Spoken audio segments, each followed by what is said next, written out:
I'm already.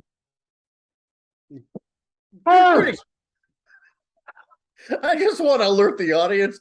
Brad's been up working for 5 hours and he's full of something. He's got a little too much energy, so I'm intimidated or frightened or something like that. You're in a well experiencing caution. There you go. That's probably wise. That's probably wise. No, and unfortunately, so we meet at the same time, right? And I have these alarms, but they go off like early and sometimes whatever, and sometimes I don't hear them. And this morning I woke up like 8 minutes after we were supposed to start, and so I'm like not even through the first 5 sips of my coffee, and this guy is trashing me already. Oh my, I'm trashing you. Yeah. Oh my. Welcome, everybody. Welcome. It's not true. Welcome. This is episode 2073. You're hit that button, like, subscribe, and notifications. And you're supposed to leave lots of copious, glorious, voluptuous messages for us to read. How about that, Kurt? Oh, I love you. That's wonderful. And I love them. And I love the world right now. So we're making great progress. I keep seeing reflections of this work in other writers that I don't know to be associated with us, right. In which I will read one right now because I think you'll resonate well with it. Mm-hmm. This came from, I think I got it from Burning Platform. It may have come from Zero Hedge. And it says, this comes from a place called Capitalist Eric. Capitalist Eric, WordPress.com. And he said this is he's talking about the why of things. If you don't understand the why of things, you will never be able to fully understand what's happening. Your conclusions will be merely reflections of your own biases. Spot on. And that's just what we're talking about. I keep, this is the problem with okay, I'm going to do it again. Okay. With Austrian economics as written by Menger and Hayek, and Jewish economics as written by Mises and Rothbard. Yes. All right. So it's just like everything else. There's a Jewish version and a Christian version because we have a subculture that transforms all thought to meet their different strategies. So the problem is if you study Austrian economics, it's actually the science of incentives. They had to call it that because they're not trying to manipulate the economy. They're just trying to describe human behavior. And so if you, one of the things I was thinking about while I was writing yesterday, well, because I know you're going to bring up incentives because we're going to talk about it, is that, how do I say this?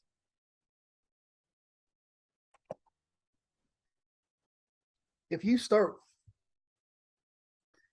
okay, the theory is that we've been talking a lot about in the field cognitive biases, and they talk about personality traits and intelligence. But once you understand neural economy, right? Right. And you understand Austrian economics at the other scales. Austrian economics is how behavior scales. It's basically supply, demand, production, time, etc. Right? The theory of incentives, right?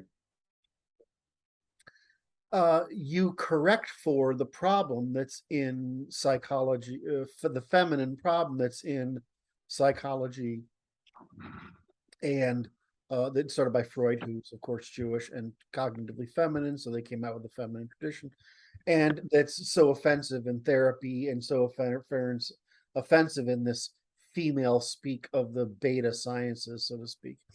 And so it's just very interesting that I started out with Austrian economics only because I was interested in the theory, Popper and Hayek's theory of knowledge. And once I read Hayek's speech, I understood that the Oh, you look even more intimidating. Once I understand Hayek's paper on the economics of behavior, I understood that he had solved the problem of normative capital, behavioral capital, knowledge capital, because I'd been going down another route with Popper and the other Jewish thinker. His name is escaping me now. The Gifts of Athena by. Not coming to me, wrote the Gifts of Athena. And so once I went down that, I went into understood. Then I just accidentally stumbled on Hoppe, and I understood that Hoppe had taken that to the extreme. This actually said, well, everything can be described as property, Right. Except that he limited to where they talked about the politics of intersynergistic property. They didn't take it all the way to demonstrated interest. It's just what the human behavior, right? That's the non-political thing. That's just what human behavior is demonstrated interest.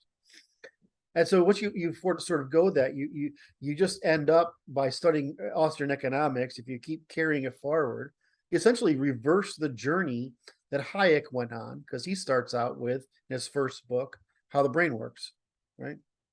So his first book is theoretically what I would call artificial, the precursor narrative to artificial intelligence. So so I looked at this sort of series, and I just sort of, because I was doing computers and law at the same time, economics turned out to be the system of measurement for law. Right. I mean, it's just obvious. Well, then you look back at the economic fields and you realize that Austrian economics isn't economics. It's just the science of behavior that can be codified in law. Right. And then you look at Chicago economics, which is just insurance against the natural problems of human behavior, given that we flock in school toward opportunities and exhaust them and have our normal loss, our loss aversion and risk aversion, that kind of stuff.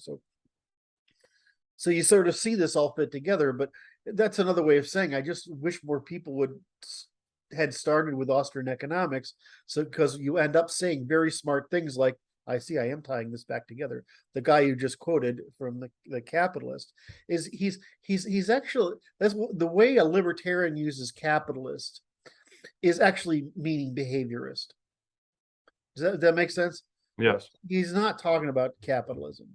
He's simply using the terms available to him. Yes. To describe a way of thinking about human behavior. Yes. This is why you tend to find out that all serious thinkers that we've got right now are basically libertarians. They come from the libertarian tradition. The problem is the kind of person that sought the libertarian tradition didn't seek it out because they're behaviorists. They sought it out because they're libertarians. In other words, they want to be, their value is liberty, freedom of expression. Right. They're biased toward that. Right. So they bias toward a thing that just happened to be right. But the problem is that they end up in the Jewish side, which is libertine. In other words, dating commons, versus libertarian or classical liberal, which is producing commons. And so I'm a commonsist, right? Wait. What did you said? Evading commons? Evading commons. Evading commons. The purpose of Jewish libertarianism, all this stuff you get in the Bitcoin community and all this stuff, it's an attempt to avoid paying the cost of the commons that is not valuable to you. Yep. Or is inhibitory, or you find immoral. So, and that's another way of saying most of us would be okay with the government if they didn't spend money on things we disagree with. Right. Right. I mean, and unfortunately, my work solves this problem, which is that we understand concurrency. Right, which is, you and I have spent a lot of time teaching the public about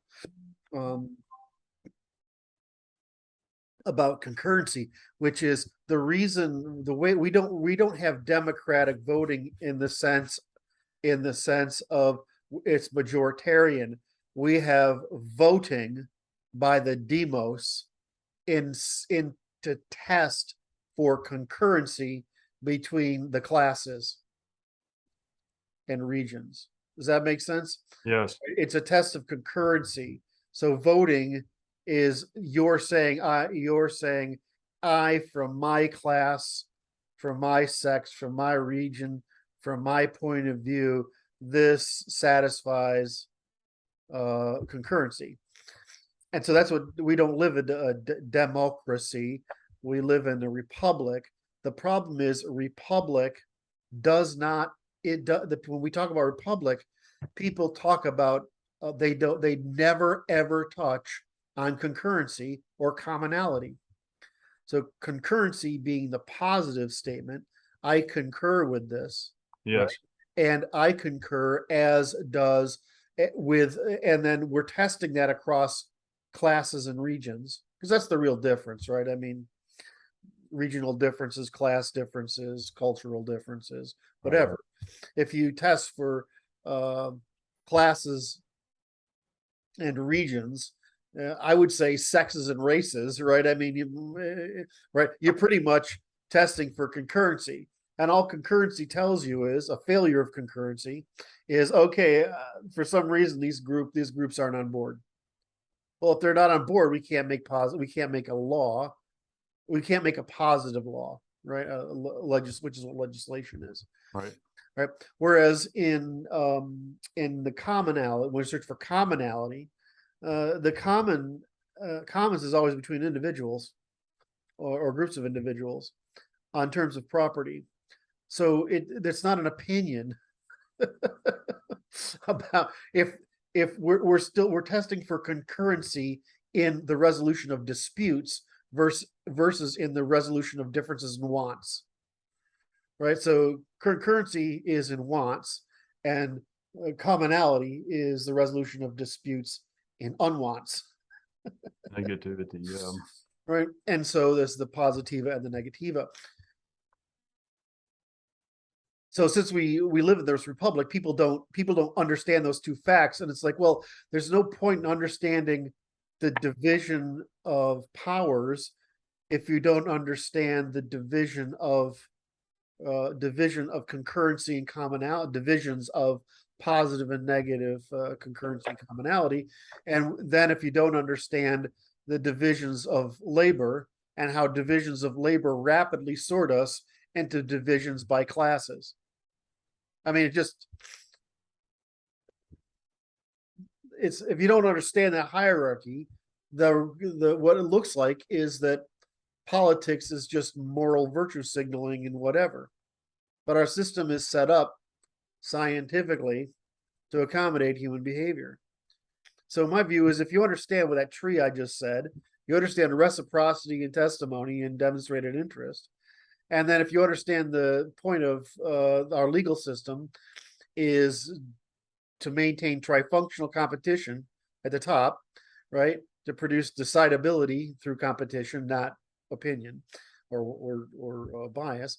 And then you understand that the law is set up for commonality and concurrency to test positive and negative. And that's the result of the necessity of the division of labor, which produces division of classes because people have common interests as we scale. Then you can understand why our government is so uniquely, spectacularly fucking wonderful on one hand, and why it's been so uniquely, spectacularly vulnerable on the other, because the shit I just said ain't written down. Correct. Right? Now, it's structurally there, right? Yes. Right? So, but it's implicit. It's implicit, but it's not explicit. And because it's implicit, not explicit, we can't defend it. And so I'm just writing the shit down, and I don't really. Yeah, this is how I look like it. I just write. I figure out what's wrong, and I just write down what's right. Right? I don't. Wait. I have to go like this just for the audience. Attaboy, Kurt. I just fucking write it down. And so my problem is that you read all this legal bullshit, and nobody reduces it to what I just said. That's correct. as the economics of human behavior is driven by a theory of incentives, which It's is natural law. Natural law is a theory of incentives, right? I mean, it's the same fucking difference, right? You go back down to, okay, well, how do you set up a situation? How do you set up a set of rules for a bunch of people under that maximizes incentives? Because by maximizing incentives, the externality produced is a commons, and the commons reduces costs for everybody. Means it's a high personal behavioral cost to live in the West, not a high personal economic cost, which is why our lives are so much easier. No, it's fucking science. I mean, I don't, it's not even, wait, it's just physics. I know, but it's the interesting function is it's implicitly that. And you're making it explicit. Yeah, I'm writing it down so we can stop these idiots from stealing. They're not idiots. Yeah, they are actually. This is one of the fundamental problems I'm wrestling with my own spiritual view of man. Right? Is that, I have a problem with the female thing, and I'm never going to fucking get over it. I'm going to go to my grave wishing women were back on pedestals, despite how it's in the problem's been inverted that, wow, men are pretty fucking amazing, despite that we're super predators, but women, they're fucking evil, right? I mean, I've actually figured that out. Yeah. And I don't like it, right? Well, it's the same thing with, I lost my train of thought because I went down the woman thing too far. Pedestals. No, it was before that. I'm going to go to my grave. Yes. Resisting the reality that, because you brought up that they're idiots. The resisting reality is that actually, if you look at everything from the initial formation through the in utero, through early development, through the phase of maturity and into adulthood that ends at sort of 25 or so, 26, it turns out that a fairly small percentage of us don't fail the developmental process. It's certainly less than a third. All right. And I would have to really work on this. I want to talk to you about this a little bit. Wait. Let me just finish. My apologies. Because I don't want to know that about the world. I'm okay with people being ignorant. You're right. I'm okay with that. I'm actually okay with people being misinformed. But to have to live with the fact that only a third of us, maybe 20% of us, actually fully mature into rational cognitive adults who aren't NPCs is terrifying.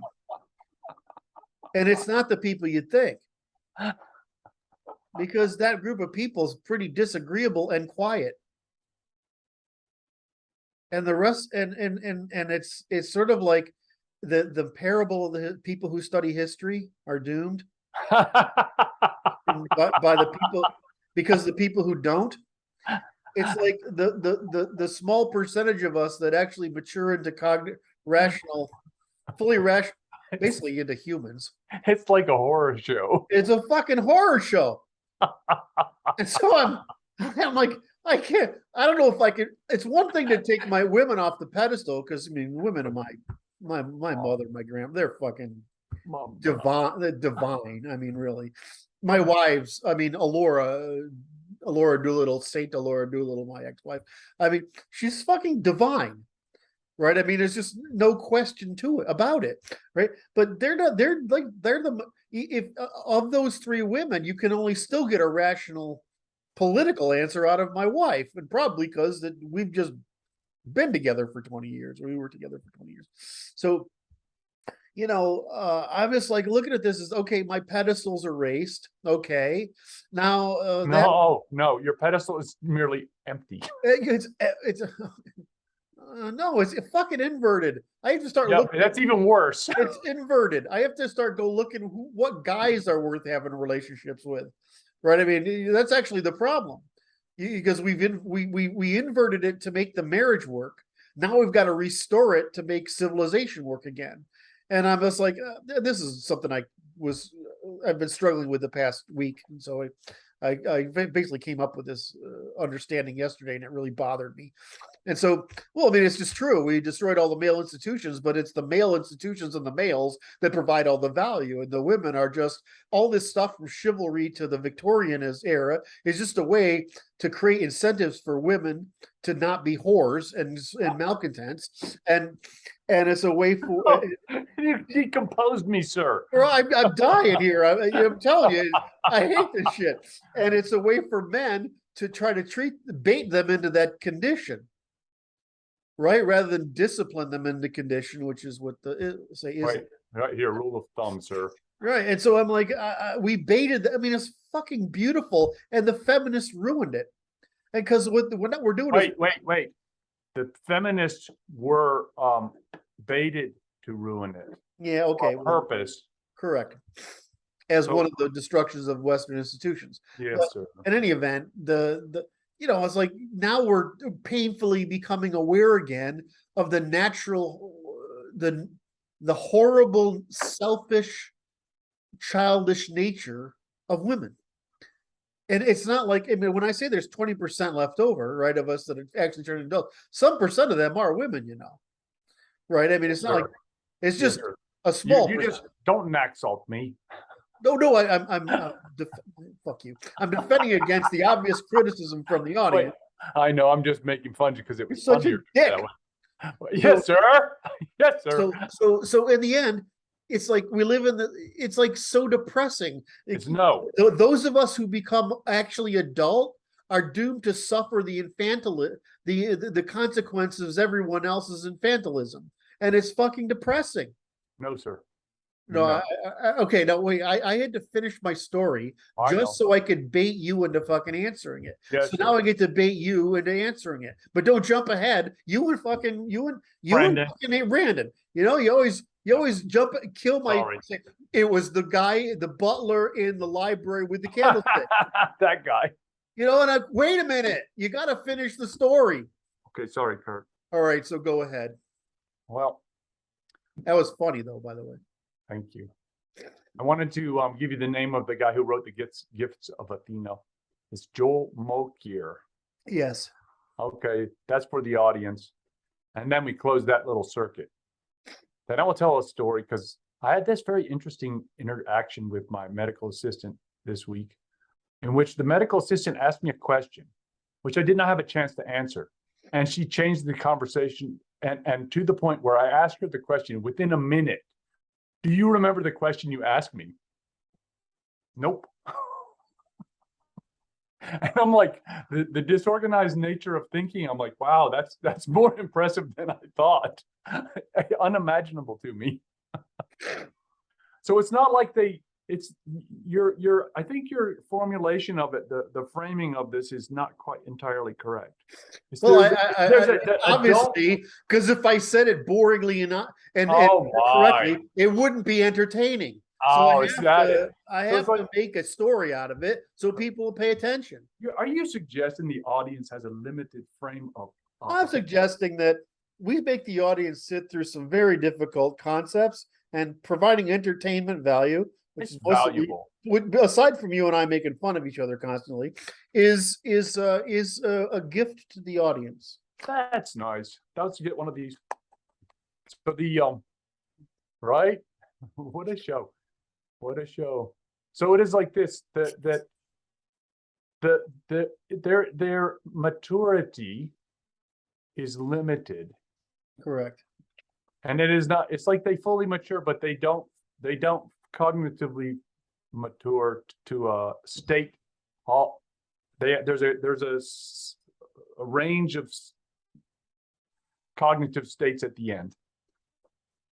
Right. I mean, we see this. I'm just going to science that and say, okay, where else do we see that? We see that in the races, right? Asians mature the slowest and the least, and they live the longest, followed by whites, followed by the South Eurasians, followed by the Africans, and all the hybrids follow pretty much the statistical average of each of those groups. So, I mean, okay.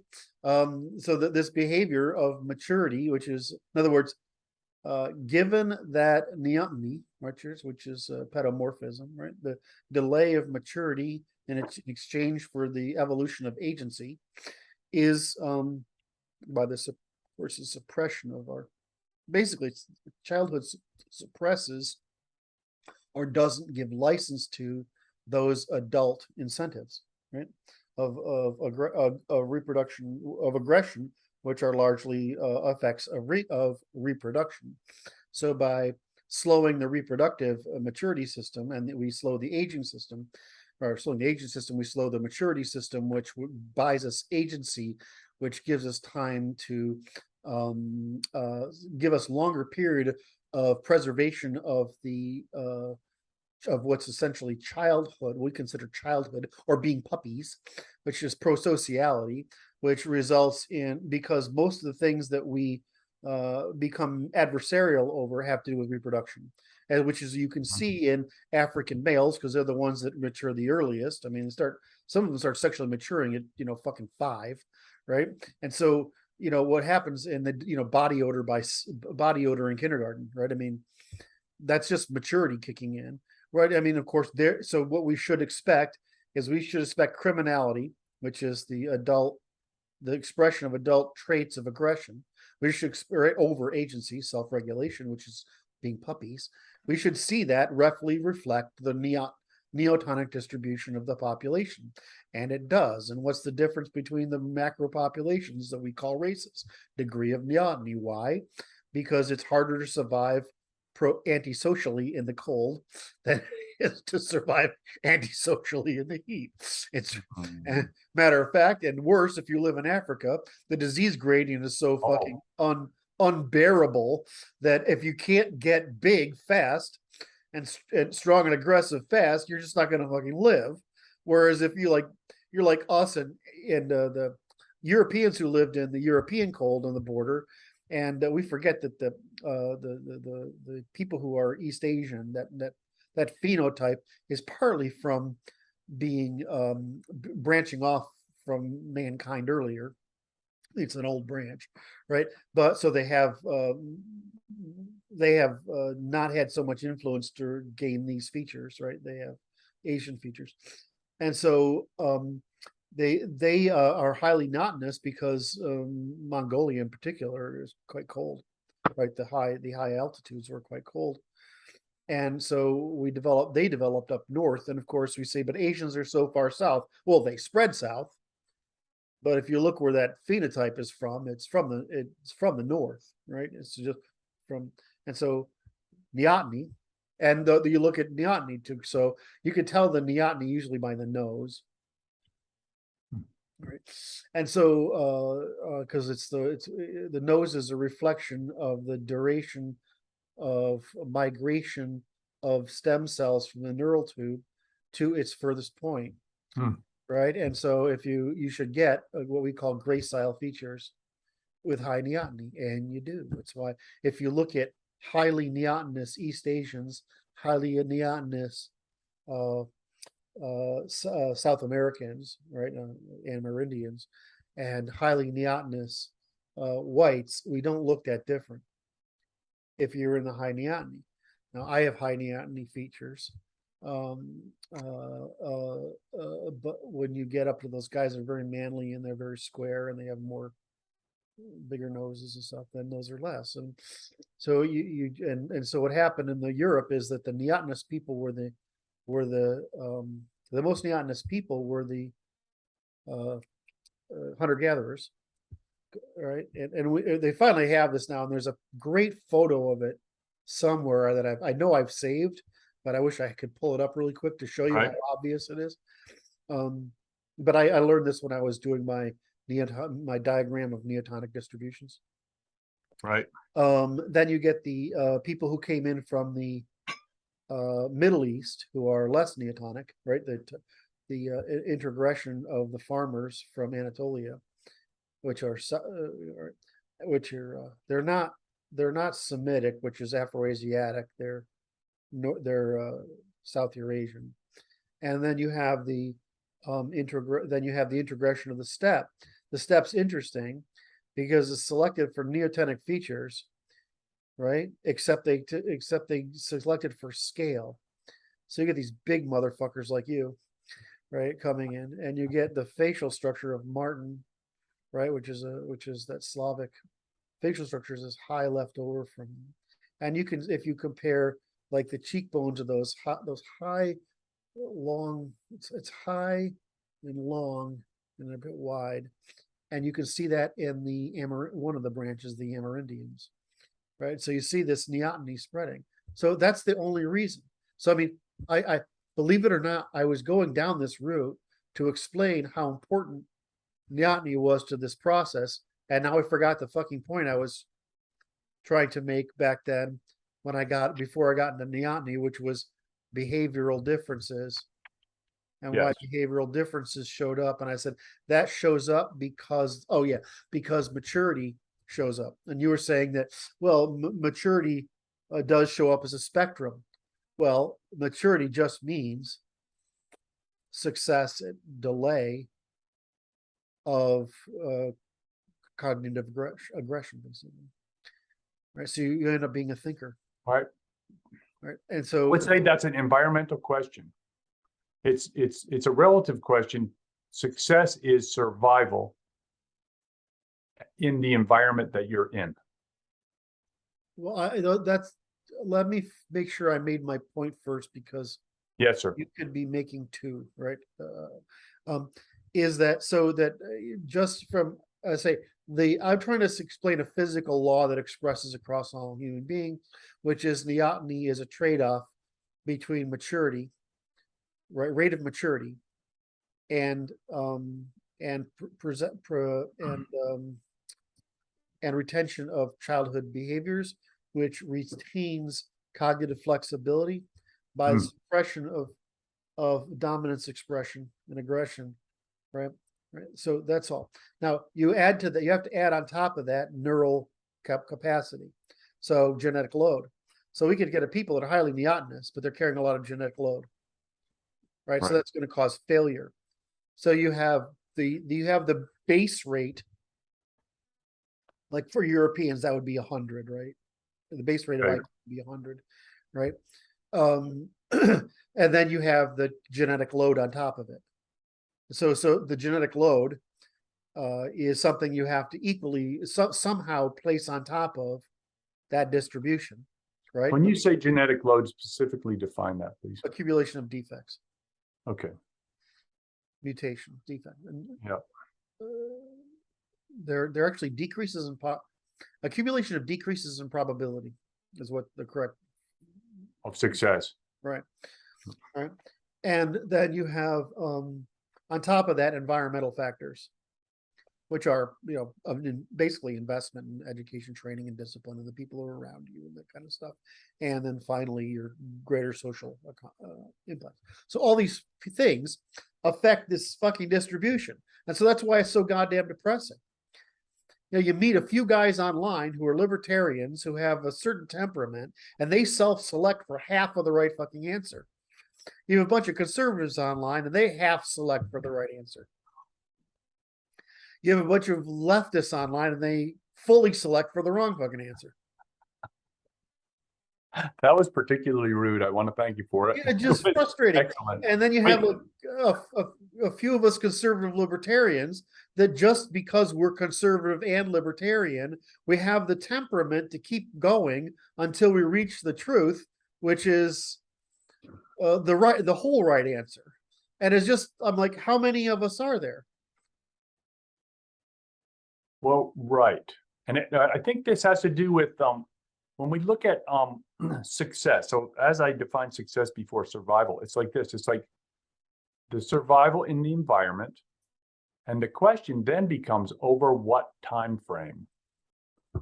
Correct. And now everyone is surviving at different time frames.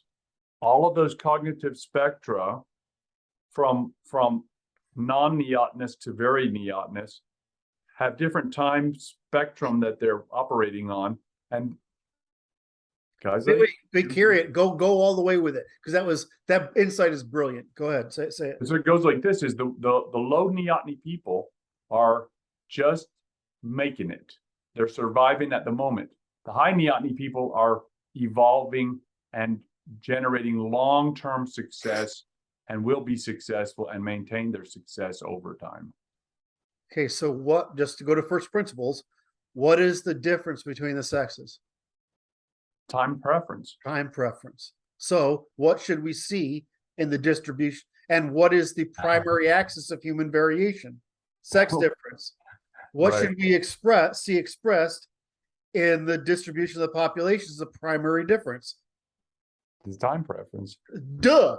No, it's very simple, and it's like, and it is, but it's not depressing. Well, just, it needs to be wait, I want to finish the last Okay. step. So why are humans able to calculate opportunities across the time and space spectrum? Why could we specialize in this? It's because we divide the fucking labor of computing time and space. And what's the means of determining an equal sign in that computation? Cooperation, reciprocity. There you go. So, you know, when people come to us and they talk about, you're talking about an ideology. No, I'm talking about physics applied to human behavior. It's just physics. I know, but see, they can't distinguish between physics and ideology. That hurt, Brad. See that kind of stuff when people, and you say it with such glee behind your eyes, this little twinkle that says, you know, isn't this funny and ironic? And I'm like, ow, but it fucking hurts. Dumb people are painful. Yes, sir. What is it? I gotta write that down. There's a. That's because they reject the truth. They can't distinguish true from false. They're Well, stuck in their biases. well, let's take it. So what is truth? It's the exhaustion of the time scale. I mean, how do we find decidability?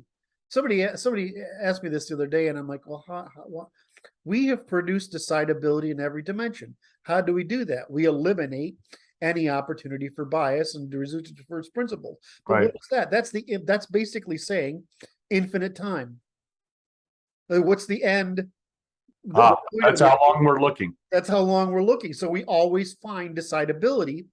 So we look at the before state, and the universe can only decide by certain criteria, so to speak. It can't really decide. We look at the during state, which is human behavior, and we can decide by certain criteria. And the outcome is not an opinion. It's just physics. And so what the left is trying to promote is that if we just all agree, we can defeat physics. And I'm like, so it says, wait, no. Wait, we're gonna go on a voyage, sir. We're gonna be on the Titanic, and we're gonna vote whether or not we should continue to sail despite the fact that we're taking on water, right? And then how important is this decision that we have decided upon with our polity aboard the ship, right? Yeah, That's it. painful. And so it's like, this is what I say. Sometimes doing this work has been empowering. It's produced a certain kind of mindfulness. Like you're never, once you master this subject matter, Yep. you understand the fucking universe, right? I mean, it turns out to be relatively simple. And only that part which a human can possibly understand. Well, I mean, I'm not sure there's anything we can't understand. There's parts we don't know, which we're not certain about, but in general, there's not much we can't understand. But the problem is that who's the we in that fucking statement? That was funny because it's a small room. That was rude. That was very, very rude. We might be able to do what we have with science, which is give people enough education to determine when, at least not everyone, but we can give enough people enough education to determine that when they do this with information, okay, that sounds about right. That sounds about sciencey, right? Right. And then we can do that with behavioral law that we've put out here, right? we can do that with so that they can be able to say, okay, that sounds about right, because it'll be pattern recognition. But you've got to teach them that, because you're fighting human intuition. I mean, I don't know. I mean, my intuition is to smack people in the head pretty often, and I've never really resorted to that in my adult life. So That was a good caveat right there. I think that I'm trying to say, well, can I gotta I make do sure it by I'm subtle. not sure I'm not lying here, but Oh I'm in my! a faulty memory. I go. It's interesting to interact with people, and it's I do it verbally. I smack them good sometimes, and it's because they're just you're just wrong. You're just mistaken, and you're the way you're framing it is just inappropriate. So I smack them like that and try to straighten them out and cause them to understand the error, right? In fact, I got you like that today, a little bit, because you called yourself an idiot, and I find that to be just offensive. And I'm like, but at least you're self-denigrating. It's on your signal feed. Yeah, I actually saw it. So I'm like this, man. It's like the issue is this is the issue is to be able to take the correction in a without being offended, right? And to absorb the information that it's bringing to bear, and to put it inside your loops to your own circuits, to because it's just correcting the neural circuits is all that's happening. Yeah, exactly. And so it's okay. Your neurons grow to be predictive because there's no observer, which is the hard part I can't get across to philosophers. How memory is the memory of the past moment is the only observer. There's no the only you that you can consider an observer is the memory of your feeling of homeostasis. Now, that's the you. That when you say I, you don't know what that means, but that's what that thing is. Yes. That's the feeling of variation from homeostasis. Right? That's all that is. Because it's got the reason you feel like that is because your body's got to amp up or down, regulate up or down regulate depending on stress or calm, right? And so all you're feeling ever is when you say you is the consequence of your body trying to upregulate or downregulate. I'm like, so that's a very special. No, it's just what else do you think it's going to feel like? I mean, it's like I was trying to do the thing with somebody the other day. I was run your finger along a surface. You know how hard it is to distinguish between what you feel and what you recall because you feel. Right. It's almost. I mean, I can do it because I've like practiced it, right? But so I'm like, well, the only thing I know that's metal, polished metal, and I know that's screen. But what's the real difference? It's almost nothing. It's just lumpiness, right? So that's all you're experiencing is auto association with the prior knowledge of a thing. But realistically, all I can detect is lumpiness and temperature, and the metal is going to be colder, and the Catholic clock. Right. Right. But how hard is this? How come philosophers can't pick that up? Well, I mean, because like it's like when they say they study neurology, it's like Sam Hughes, not Hughes, God damn it. Sorry, Sam, my friend Sam Hughes, my developer Sam. I didn't mean to insult you. Sam, what's his name? Sam that argues with Peterson and those guys. Yeah. I don't remember his last name. I'll look it up. Keep going. Anyway, between Sam, he's like, I studied neurology. No, he didn't really. He studied brain differences in one particular aspect of the brain. You got this other guy out there, the guy that makes me I want to hang at the end of a rope, Lawrence Kuhn, and he makes zillions of videos and he says, well, I have this neurology. No, you don't. He has a particular specialization in measurement of a particular behavior. These are technically both psychology. Sam Harris here. So these are both psychology. They're not neuroscience. they're physical, and in a sense they're trying to use imaging in order. So, but if you want to talk about neuroscience, you need to be able to talk to me about neurocomputation and the means by which neurocomputation is performed, which information is assimilated in the brain, starting with nothing other than pulses. And the only people that I know how to do that, that know how to do that, that I know of, are computer scientists. In other words, the people who work in AI. Yep. Because we're trying to repeat it. So we think about it operationally. Right. But if you talk to people in the field, they're talking about charges and differences related to medical defects. Right. That's what they're inspecting. Or they're looking at, so they're looking at very small things. But so this is the difference between the forest and the tree. The forest is operational.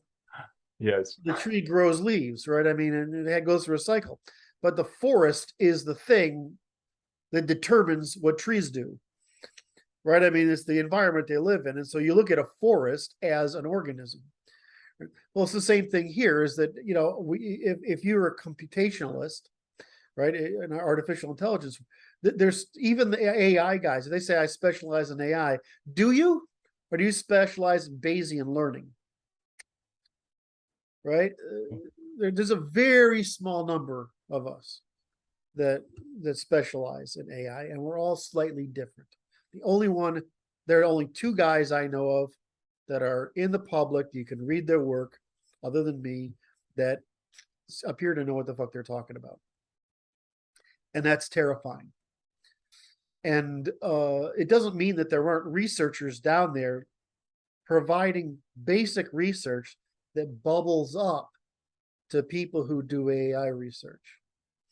All right. And what I mean AI research is, how do we create an operational model of the brain, which tells us what the brain is really doing? Well, I mean, it's not like, I'm not saying there's two other guys, excuse me. There's two other centers around a couple of guys that are producing this information, right? So there's real intellectual communities doing this. But the people you listen to, the public, are just two. And I just come at it from the legal, economic, political side, whereas like Joshua Bach comes at it from the philosophical side. He's German, of course. You can't get over being German, and I'm not sure you should, but it's a compliment. And then you have Jesus, why does his name always just run out of me? I can see his face, I can hear his voice, and every time I try to bring up his name, I come up with Jim Collins, and that's the wrong fucking guy. I don't know. Anyway, I'll come up with it in a second. Yes. On Intelligence by Unintelligence. On Intelligence by, he invented the Palm Pilot, you know. Okay. I'm working on it. So Jeff Hawkins. Jeff Hawkins, thank you. Jim Collins, Jeff Hawkins. I guess that's enough of a enough phonetic similarity that I would get them confused. Yes. And so and so I would even say that if you listen to Hawkins and Joshua Bach and I, you'll still get the most operational answer from me. Even though most of my work is based on Hawkins research. Because their group is the one that takes all this biological research, neuroscience, and condenses it into engineering and mathematics. And so I basically follow the thread, I watch their videos, and I read their papers. Right? Because if you know that, it's like the entry point to all the non-stupid. Isn't that horrible? Some of the shit that comes out of my mouth sometimes. It's like this door, and you go, and you're on the stupid side until you open the damn door. The problem is you've got to find entry into the non-stupid, right? I mean, there's usually some way, like, I said earlier, it's for me, it's really Hayek, right? Hayek and Popper. That was my entry into the non-stupid, right? But and then over on Hawkins' side, when I read his book back in, I don't know, it was 90s or early 2000, I don't remember. I remember where I bought it. I bought it in Colorado, back when there were still bookstores. And I read that and I'm like, fuck, he's got it, right? He's done it. And all we've done is learned that his perception of hierarchical temporal memory was wrong. Insufficient. And they're out there, they're out there at this point. I got a paper yesterday, the day before. It's like, okay, I don't need to know the math of dendrites, right? I mean, it's so fucking complicated that right. What's going. We think about neurons, right? Like we're smart. Okay, it's actually all done by the dendrites. I mean, not all of it. The most of the calculation is where is that is the calculation, right? I mean, it's done. Like, right. The neurons create connectivity, but the calculation is done by dendritic association. Well, let me tell you, you got to understand how many fucking dendritic connections there are between anything, right? I mean, it's basically infinite, right? So I don't need to understand anything more than, okay, I see how it's being done. I don't need to know the math. The question is, it's so elaborate. In other words, it's amazing. It's like the complexity of it is like, okay, like here's the question. Ready, Kurt? It's a crazy question because it's like the calculation is not so much done by the neuron itself, but when do I unconnect and reconnect over here and do this? And it's like, how is that done? Good Lord. And it does by continually seeking for neural economy, right? By increasing the success of predictions.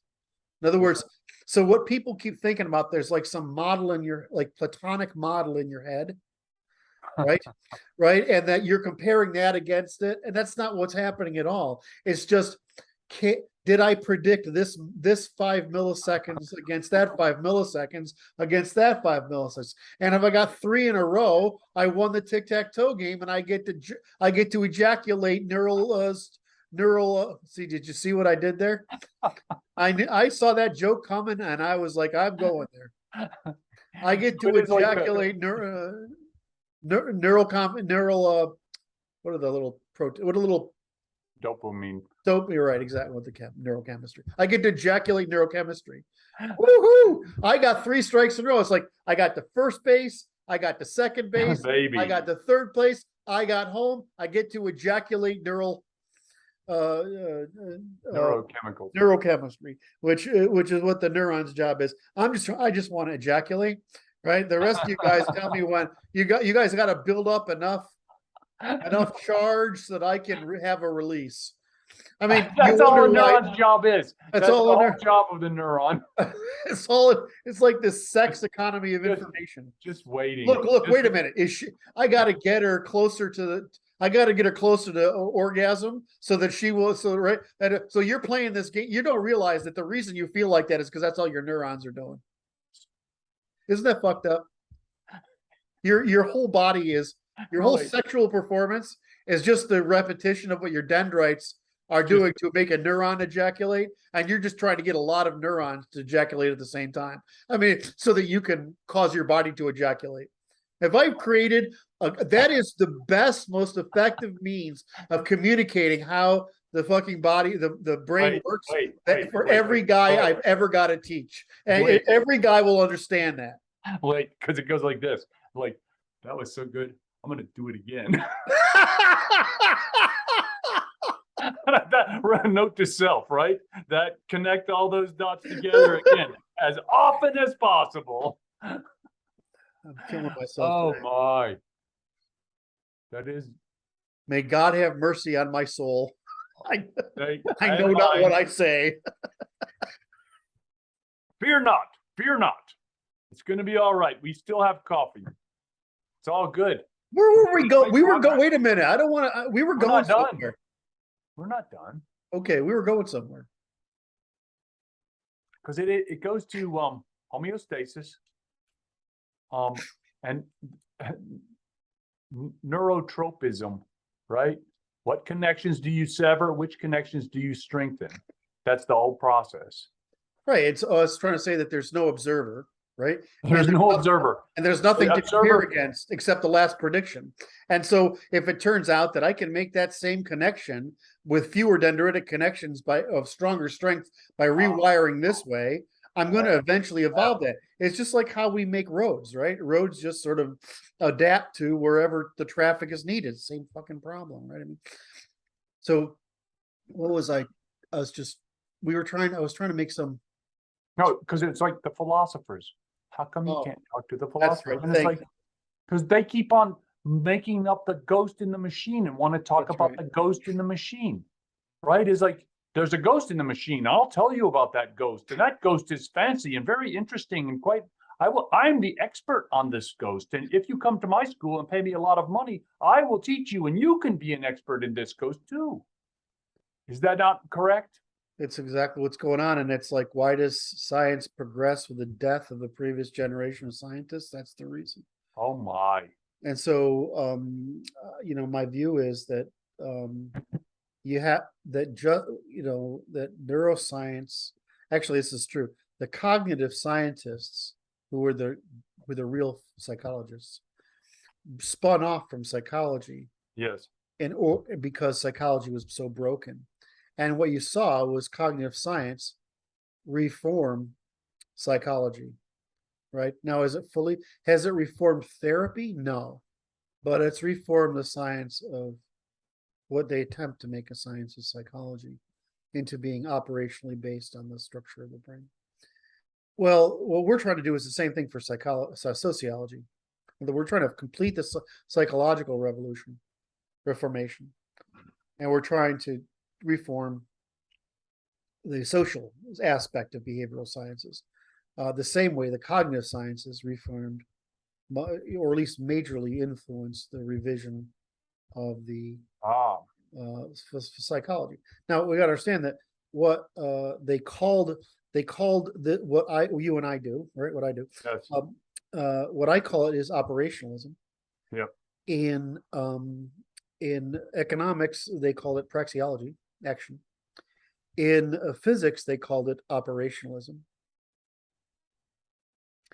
In mathematics, they called it by a bunch of names, but which are intuitionism, but basically it's operationalism. And in psychology, they call operationism. I don't know why they got rid of the all in operationalism, but they got rid of the operationalism.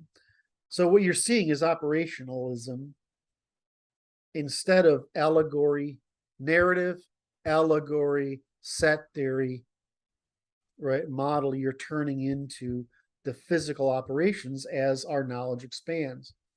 So what I'm doing is, of course, is completing that operationalist program.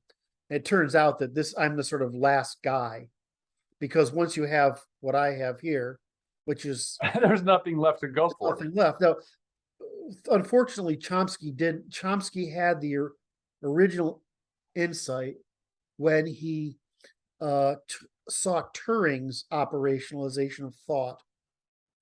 Chomsky, within, I don't know, 10 years, 12 years, came out with his theory, which is just the application of Turing's operationalism to the production of language, which is what he's famous for. He's a linguist, isn't he? He's a linguist. All the rest of the stuff he talks about is nonsense. But as a linguist, we can't fault the guy for bringing operationalism into linguistics. I have to give you one of these. Raise my glass, because that was particularly rude. You could tell I admire him on two fronts. Yes. I admire his work, his insight in linguistics, and then simply I admire him because, like, how many times have I had to go back right now and say, what the fuck was I talking about? He never has to do that. And if I've done it where I'm sitting there listening to how many threads he's carrying through a narrative, and he can do it for 40 minutes, and he never loses context. So his working memory is fucking, which you can see actually, if you look at his early papers, his working memory, it's like mathematician's working memory. I mean, it's like, I'd get tired.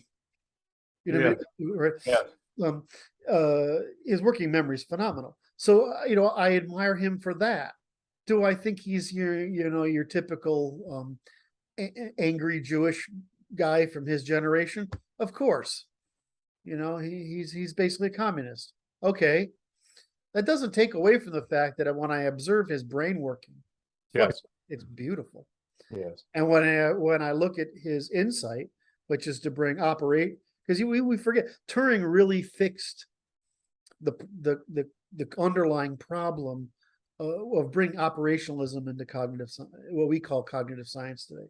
But he brought it, but Chomsky brought it into language, and I brought it into, and I would actually argue the Austrians and Hayek brought it into psychology better than anyone else because of his theory of incentives.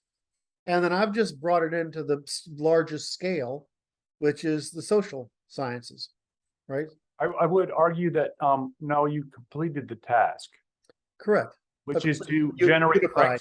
praxiometry, Right, which is turning language into operational terms as a system. to describe everything systematically, right?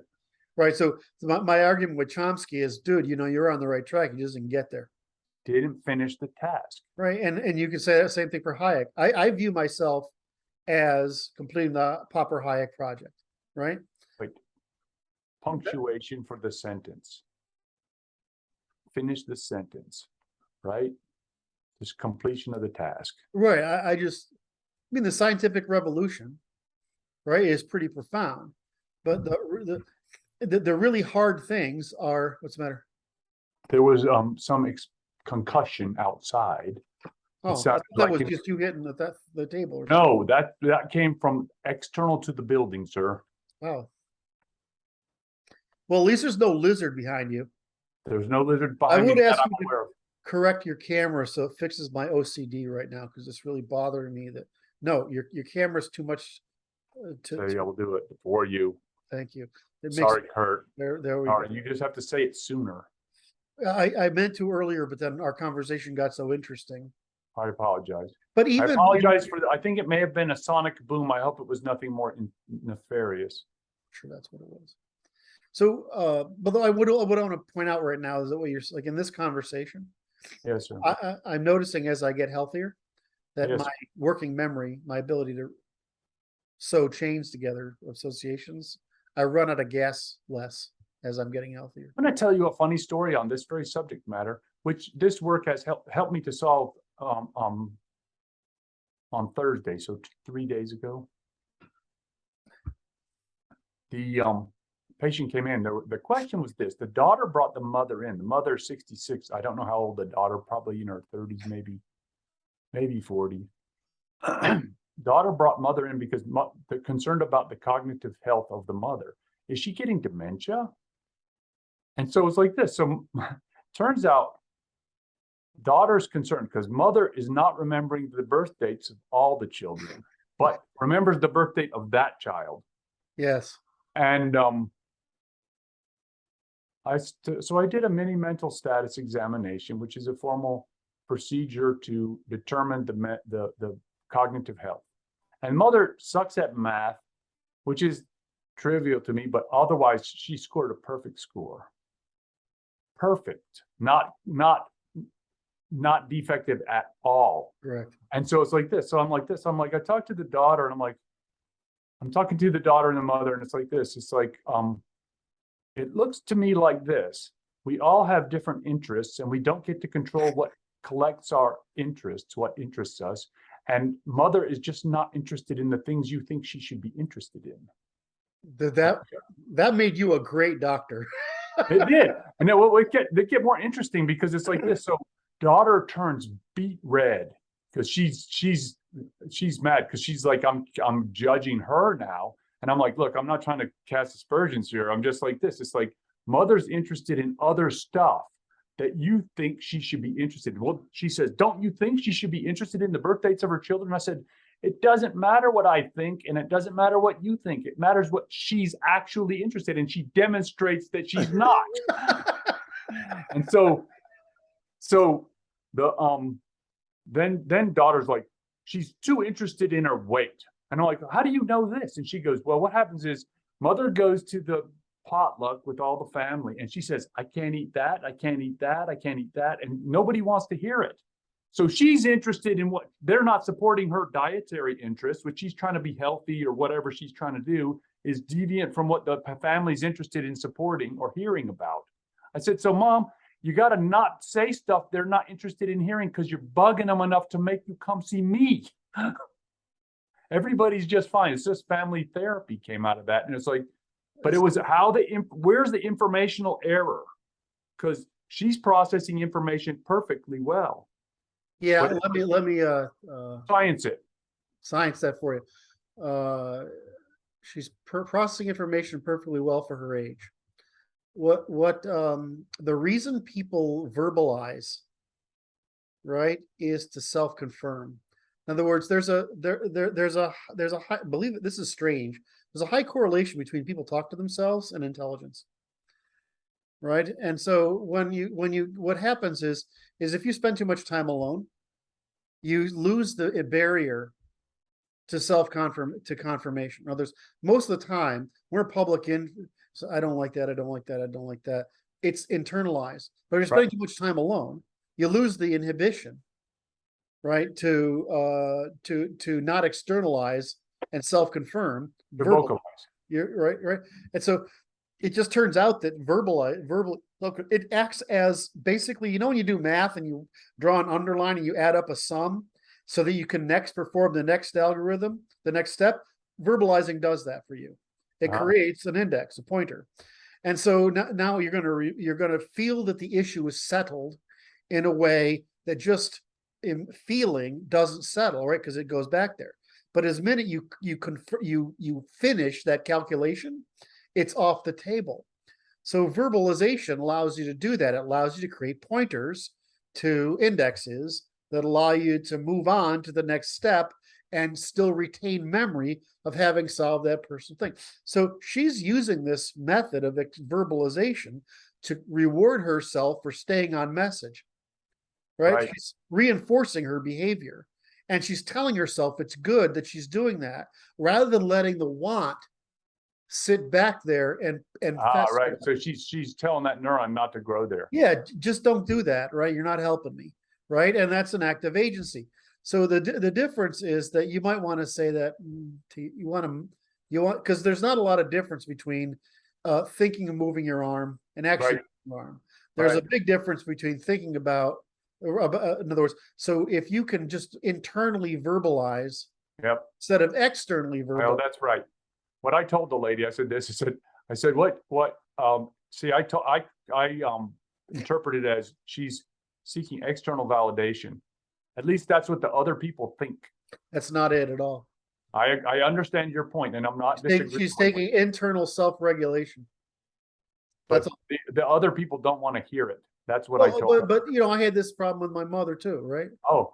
Right. So it's not mom, people, I don't want to hear it. They don't want to hear it. Nobody else wants to fucking hear it.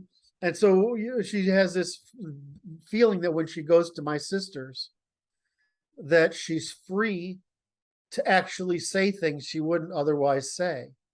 So she drops this. And my sister and these are not terribly bright folk. My sister's not stupid, but her husband really is. And they don't exactly live in a very nice household. And so my mother's always offended that she has to walk up these stairs to go use the bathroom. So she wants the handrail on. Well, he's not done finishing off and so there's no fucking handrail yet. So she's got to give her fucking opinion. Yes. The goddamn thing in the place rather than just like, well, we're going to their house and it's a fucking disaster. So you just enjoy the food, enjoy the company, and make the best of it. Make the best of it and keep your fucking mouth shut. Right? I mean, like you would with anybody else. Be nice. But she feels like she's got the right to give her opinion in that environment. So you hear the stuff come out of her mouth. And when I told her that I had this little conversation, because we need to have these conversations with our parents once in a while, is Right. that she doesn't fucking care, and it just makes them hate you. So keep your mouth shut. Why do I have to control what I think? I'm 80 years old. Right? Well, you know, you hear the same excuse from 25-year-old women. Why do I have to? Well, cause it's fucking good manners and you're a fucking hoe.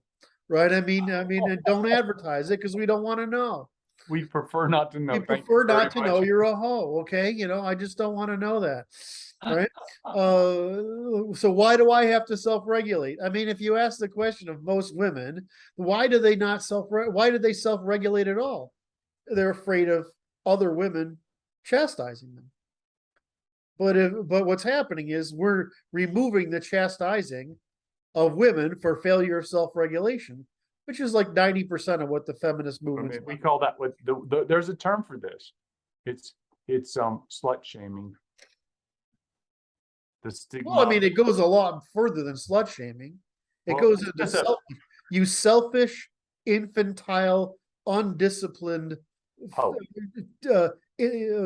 child, you're undisciplined female narcissist, right? Stops talking about shit that's none of your fucking, we don't care about, right? But they don't get that from other women anymore. They get told to be proud that they're obese and that they're loud and that they're masculine and they have, well, because what is mothering? It's what is we think about what feminism, the feminine trait is, but it's using your sensitivity.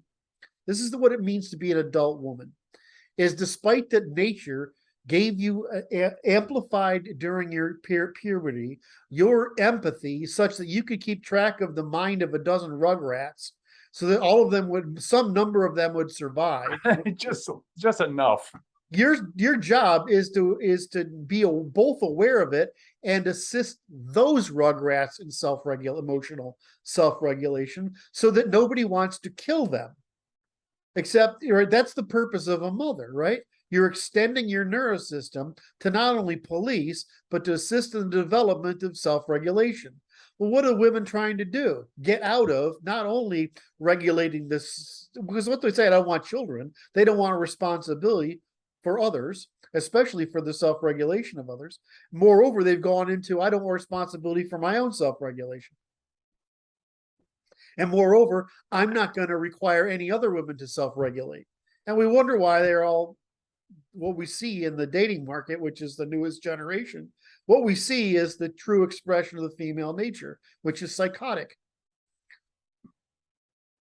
I was hoping I led up to that, and you're distracted, so you didn't give me my. I'm not distracted. I want my Pavlovian treat. Thank you very much. Of Brad's reaction when I end up with a story with a punchline that is guaranteed to offend. It's guaranteed to offend. It's like destruction of self-regulation. It's like I just am like this. It's like I was just thinking about lots of cats. Which is, how do cats figure into this? Do they're unregulated or something? What is that? How do the cats resonate with this? Right? What's with the cats? Well, cats are really they can be very harmful to each other. They're actually afraid of each other, which is why there tends only to be female cats that congregate. Okay. And the female cats are like females, American human females, is their nervous system extends to cover that of their offspring, which means that their nervous systems they don't know it's just their offspring to others, so they're just more aware. You find this with female dogs too. It's why they're more aggressive. Not aggressive, that's the wrong word. More reactive. They tend to be more protective. Like a male dog would be more aggressive because he wants to know if he needs to do work or not. But female dogs, they're more protective, right? Because they're paranoid. Right. Anxious. Same thing with cats. It's just that the cat economy, you got to think about the cat's nervous system, okay? The cat has the same nervous system as a bear. All right. Yeah, so that's no, that's the whole point. Is that what happens when you make a bear out of a cat?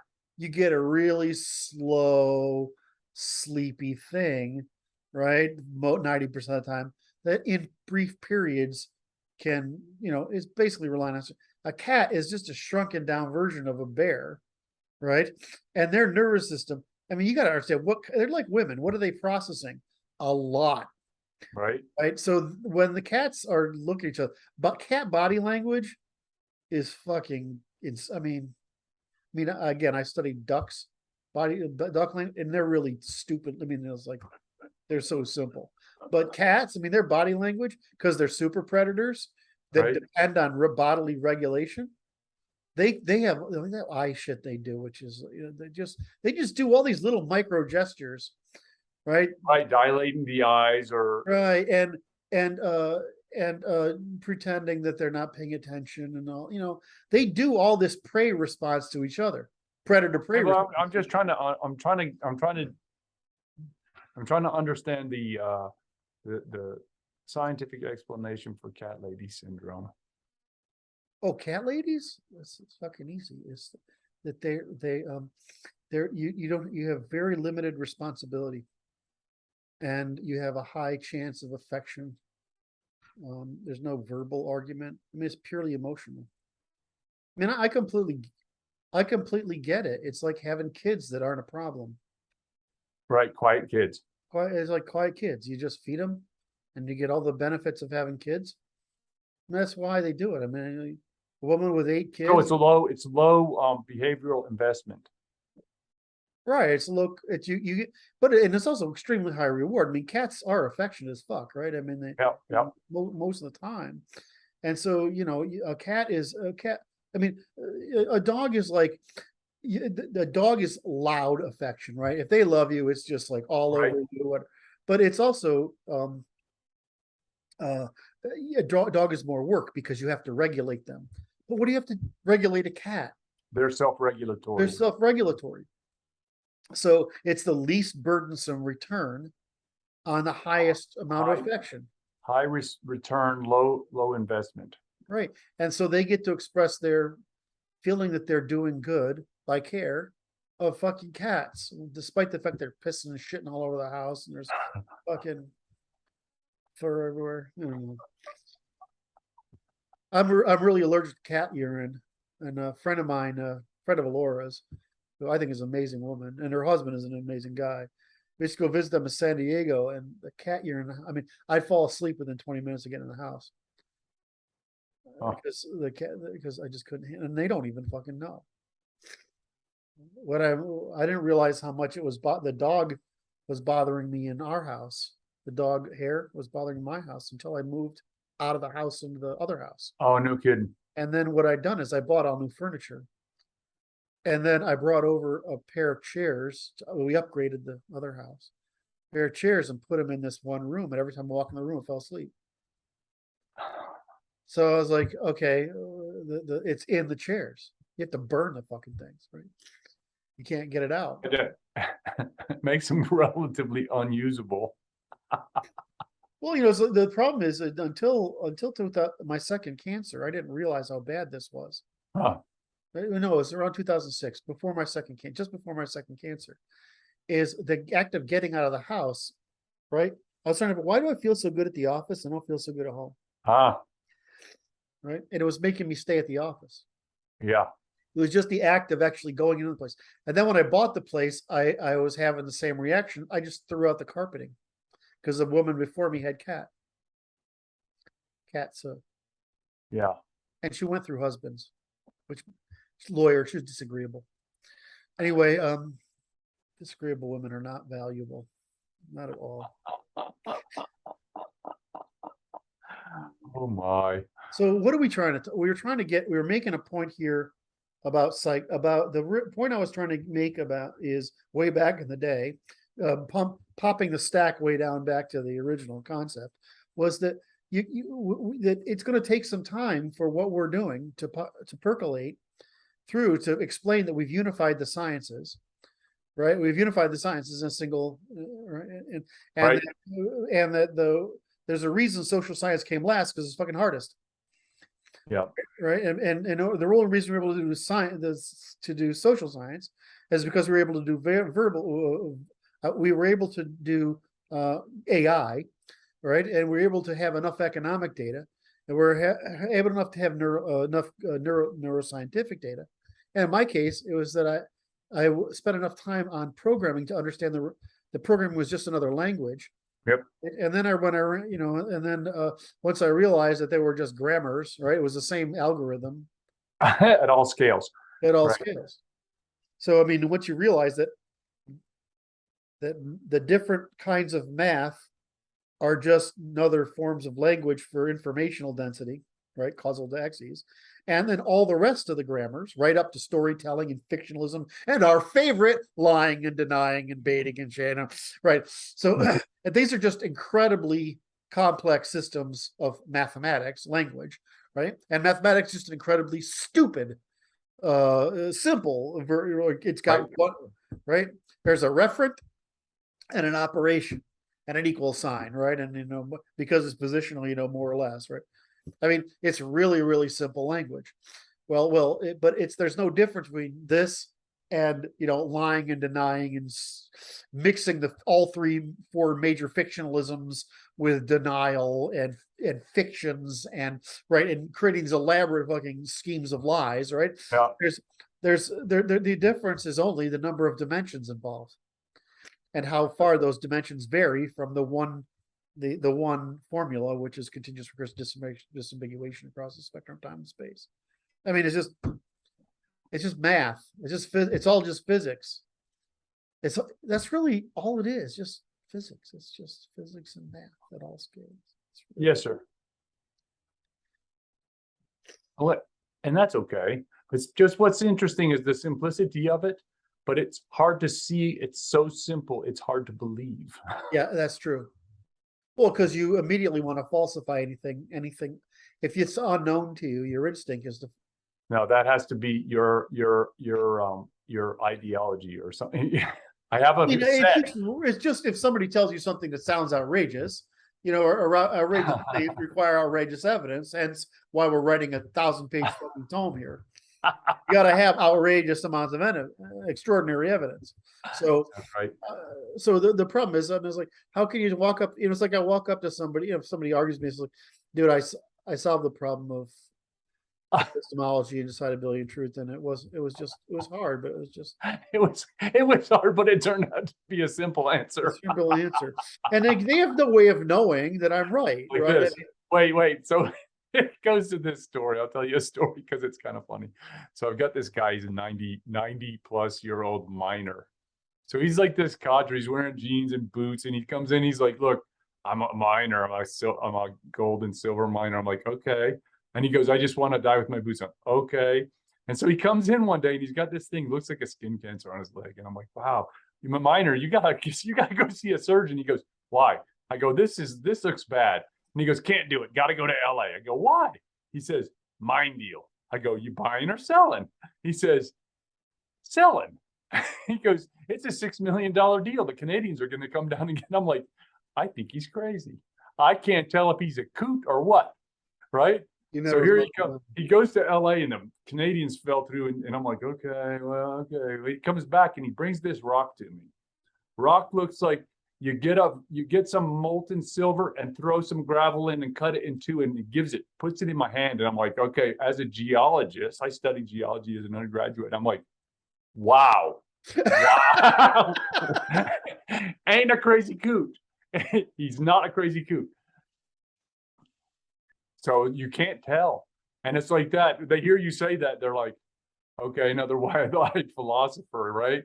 From coming off the mountain or something. Yes. So you don't know how to evaluate the claim, right? Yeah. I verified the claim after having studied this work for so long. I put my seal and I finished my cup of coffee, or I would drink another slurp of it. But it's like, yes, I verified the claim. This is indeed the praxiometry. Mm-hmm.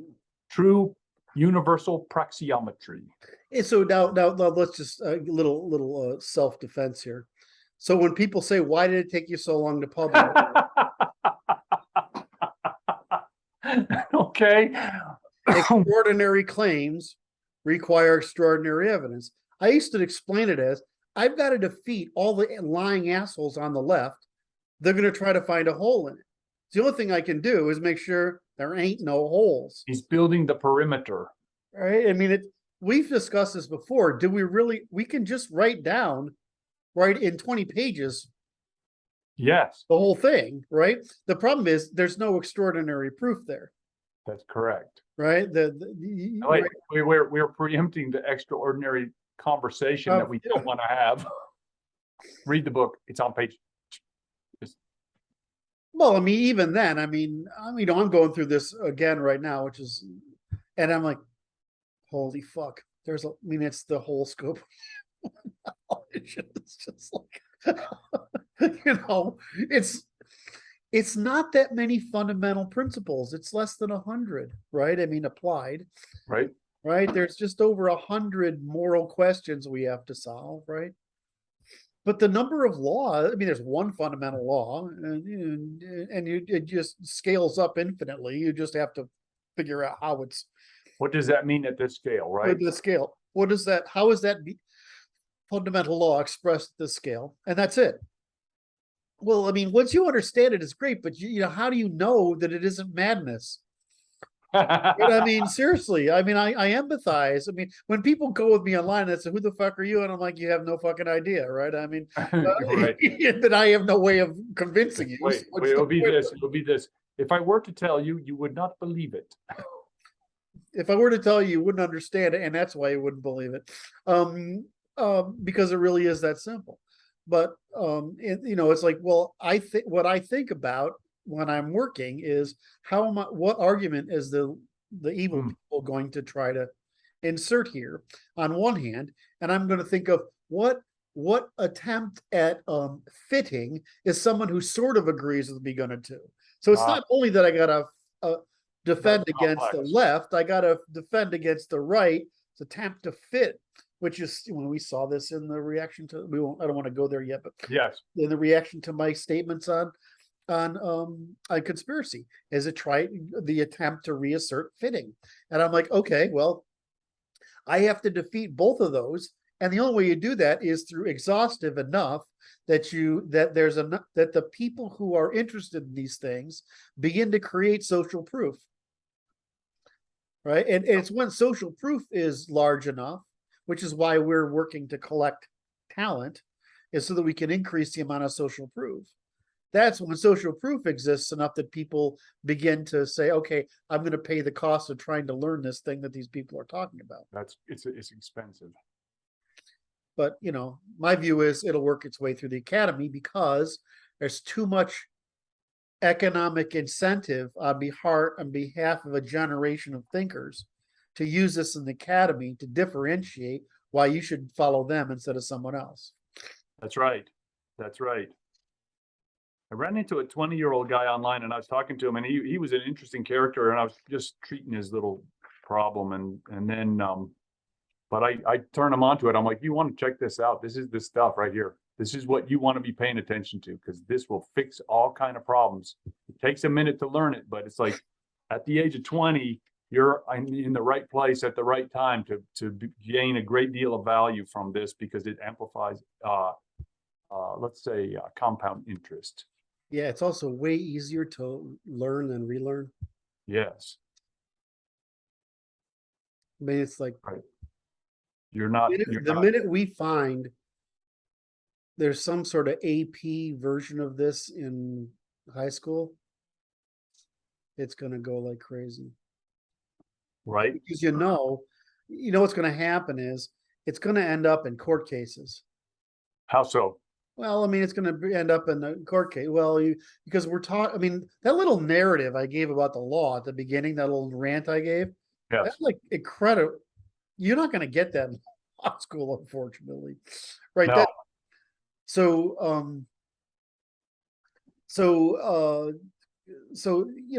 some point, those set of concepts is going to be argued as the basis. In other words, providing sufficient decidability in some case or cases. And so it's going to work. So in other words, I have confidence that over time this would work. The problem is we're in extraordinary circumstances where I feel like we have to be prepared to make it work rather than let it work. I understand. You're giving me that face again. No, it means I don't want to elaborate on that. I know what that. I know that. understand what you mean. It's like, I don't think it needs to be spoke. It's one of the things we don't need to talk about. This would like grandma. We don't have to say that, grandma. It's all good. All right. So, what was the next topic? Because I think we did that one. Yeah, we were talking about the reaction to the discourse about conspiracies. If you want to talk about that or not, either way is fine.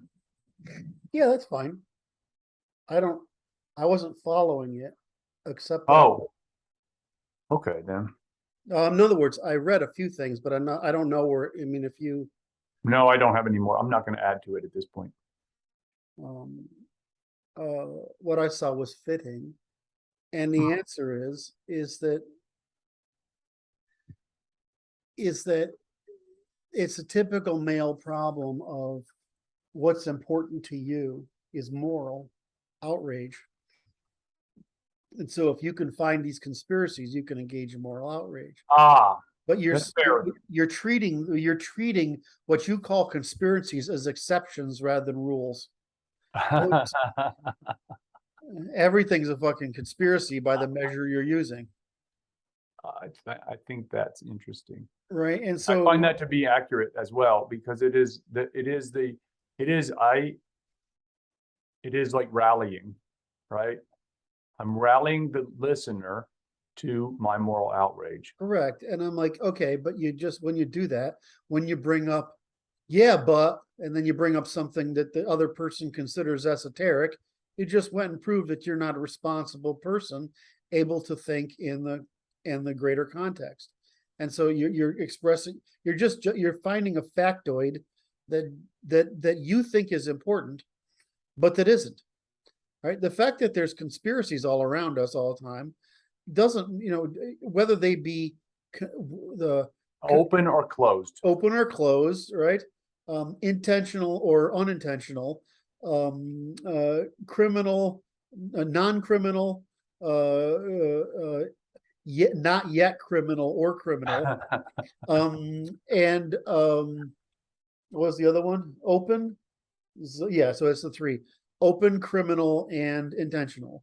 Right? It's like, well, I mean, you have to look at these things. Are you accusing somebody of intentionality, criminality, and secrecy? Right. I mean, and then I got started on this because I hate the controlled opposition nonsense. When it just means you're fucking ignorant. You're not controlled. If I'm a person in power and I'm playing a political game, right? I'm gaining power by some subset. The connection between why the right fails and my statement of conspiracy doesn't seem to be getting made. So what I'm saying is the right fails because we are only ever put in power to solve a problem or two problems. From limited set. Limited scope. And then go back to the center until the center says, this is now the new thing, and then solve it. So Yes. if you're letting the pot boil and solving problems, then the mainstream, the majority middle, will see you as responsible. But if you're out here saying we need to accomplish this whole spectrum of things like the Nazis and communists, you're just a fucking nutcase. So wait. I want to science that a little bit. Yep. You're a nutcase means that you're just solving for your own biases. Yes. There you go. Sorry, Kurt. And you could be right, but it doesn't matter if people will. And people in the middle. It's not. Wait. I got to make sure I get my terminology correct. It's not commensurable. It's not. I think you meant. Concurrent. Excuse me. I did. I tried really hard to get it right. Well, it's just because you were under pressure, man. I wasn't wearing my glasses. I couldn't read it. I actually have the word concurrent on a little piece of paper over there because for some reason I do the same thing. It doesn't want to stick in my head. A very weird word. I'm okay. I'm It writing should it be on. obvious. These things are happening concurrently. Well, but it's for some reason there. I don't have any existing political association in my head, so I keep forgetting. I'll be in the middle of something and say, "What the fuck is that word?" Concurrency.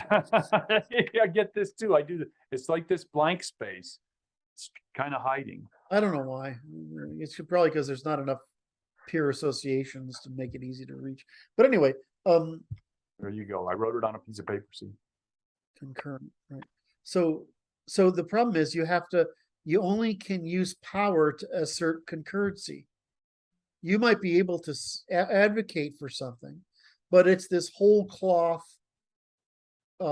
ideological rightism that isn't incremental and isn't persuasive, Right. and isn't adaptive. The thing is, if you let shit bubble up, you're just continually helping people adapt, right? That each time you continually help people adapt by solving a problem for you, they're rewarding them, and they're rewarding you by keeping in power. Right. But every time you try to force adaptation into them across more than, like, say, one thing at a time, because we're all fucking toddlers, right? I mean, it's just too much for the population. Right. So it's like this. So the rights problem is that's too impulsive. Correct. It was just. So it's like, don't be so impulsive. Just be more slow and methodical and systematic about dealing with the thing right. that bubbles And up. your moral outrage is another person's virtue. Right. So so it will be like this. It's like the true conservative is not trying to make the past happen now. Right. The true conservative proper organization of the right will be to solve the problem that the middle recognizes and then wait. Well, I prefer to reframe that because I disagree with the meaning of conservatism. Okay. Conservatism Conservatism means capitalizing, and leftism means consuming. Okay. So what we are trying to do is return the norms. The conservative means in scientific terms, not in philosophical or ideological terms. It means we're trying to return the discipline of continuous capitalization. But because producing common capital reduces everyone's costs, material costs, by the payment of psychological costs. That's the economics of conservatism. You could just call it empiricism, right? Conservative and leftism as utopianism, right? And so all the conservatives are always saying is, well, I don't know, run that experiment, but you're not running that experiment on me.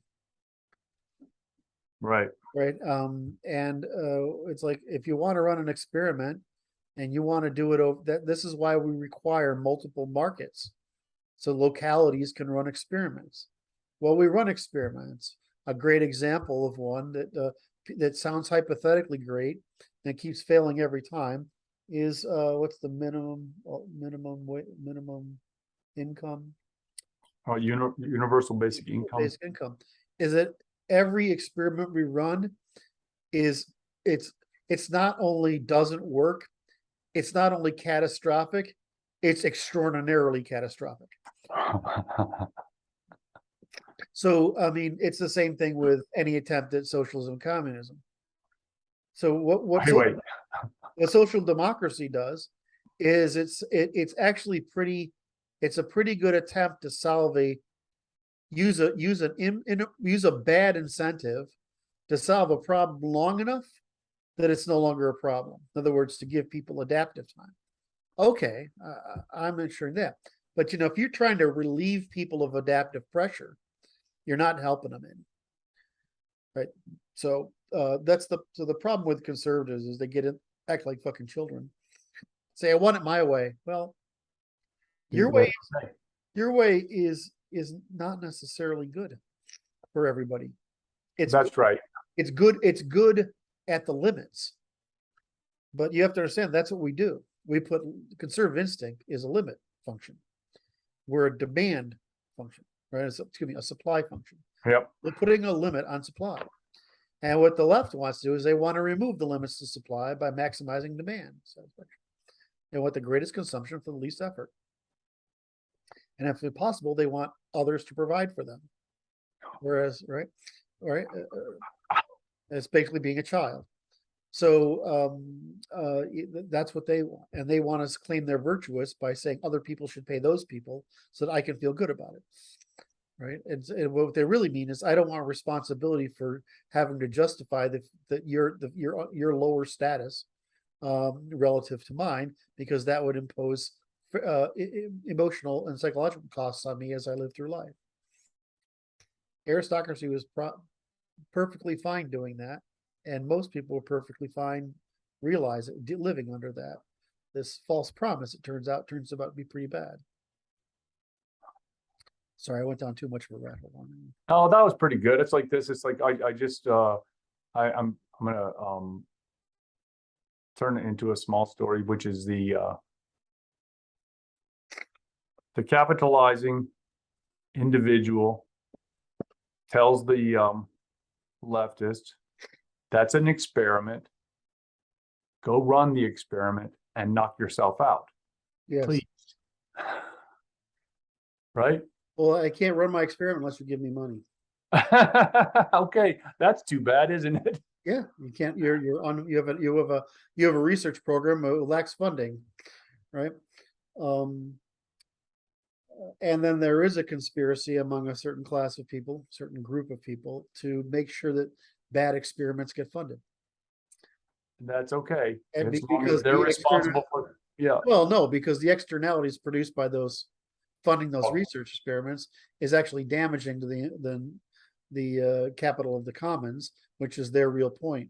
They're trying to use, that's what the academy does, right? They fund leftism with the academy in order to impose costs upon the manufacturer responsibility that is the central tenet of Western civilization. Yep. Oh my. So anyway, so I want to get back to this conspiracy thing and just try to close it down with, if you can, it doesn't matter if you're right. It matters if, like the little old lady says to the family, I love how this ties together. I don't like the sweet potatoes and I like the cream spinach. Nobody gives a shit, right? Because your little factoid that says, well, there is, well, they're like, dude, there's nothing but conspiracies by your measure. The entire world is run by conspiracies by your measure. Right? The only thing that isn't a conspiracy is that thing that is in other words, it's a negative, is a positive, because we outlawed the negative version of it. Right? So nobody wants to hear it. It just means you're a fucking idiot and irresponsible. So it's like, well, back in World War II when the Nazis were doing, well, except that doesn't exist anymore. Or, we had this problem back in the Middle Ages when these people were doing, like, well, the problem is there's fiat currency now. Right? I mean, all these little things that are basically your version of finding facts that justify your moral outrage don't mean anything. What matters is what is going to get you into the power to be able to exercise the power. Right. What causes you the to edge come in problems that the majority wants. Right. What causes you to come into a position of responsibility? Right. And when you do that, you do what I'm saying is you use terms like controlled opposition and conspiracy. I mean, one thing to say it between you and your friends, like we're telling dick and fart jokes or something, but I mean, whenever you say that in the public discourse, what you're doing is you're broadcasting that you're incompetent for responsibility. So you would regard it as a incompetence signaling. Because I mean, it's one thing to say.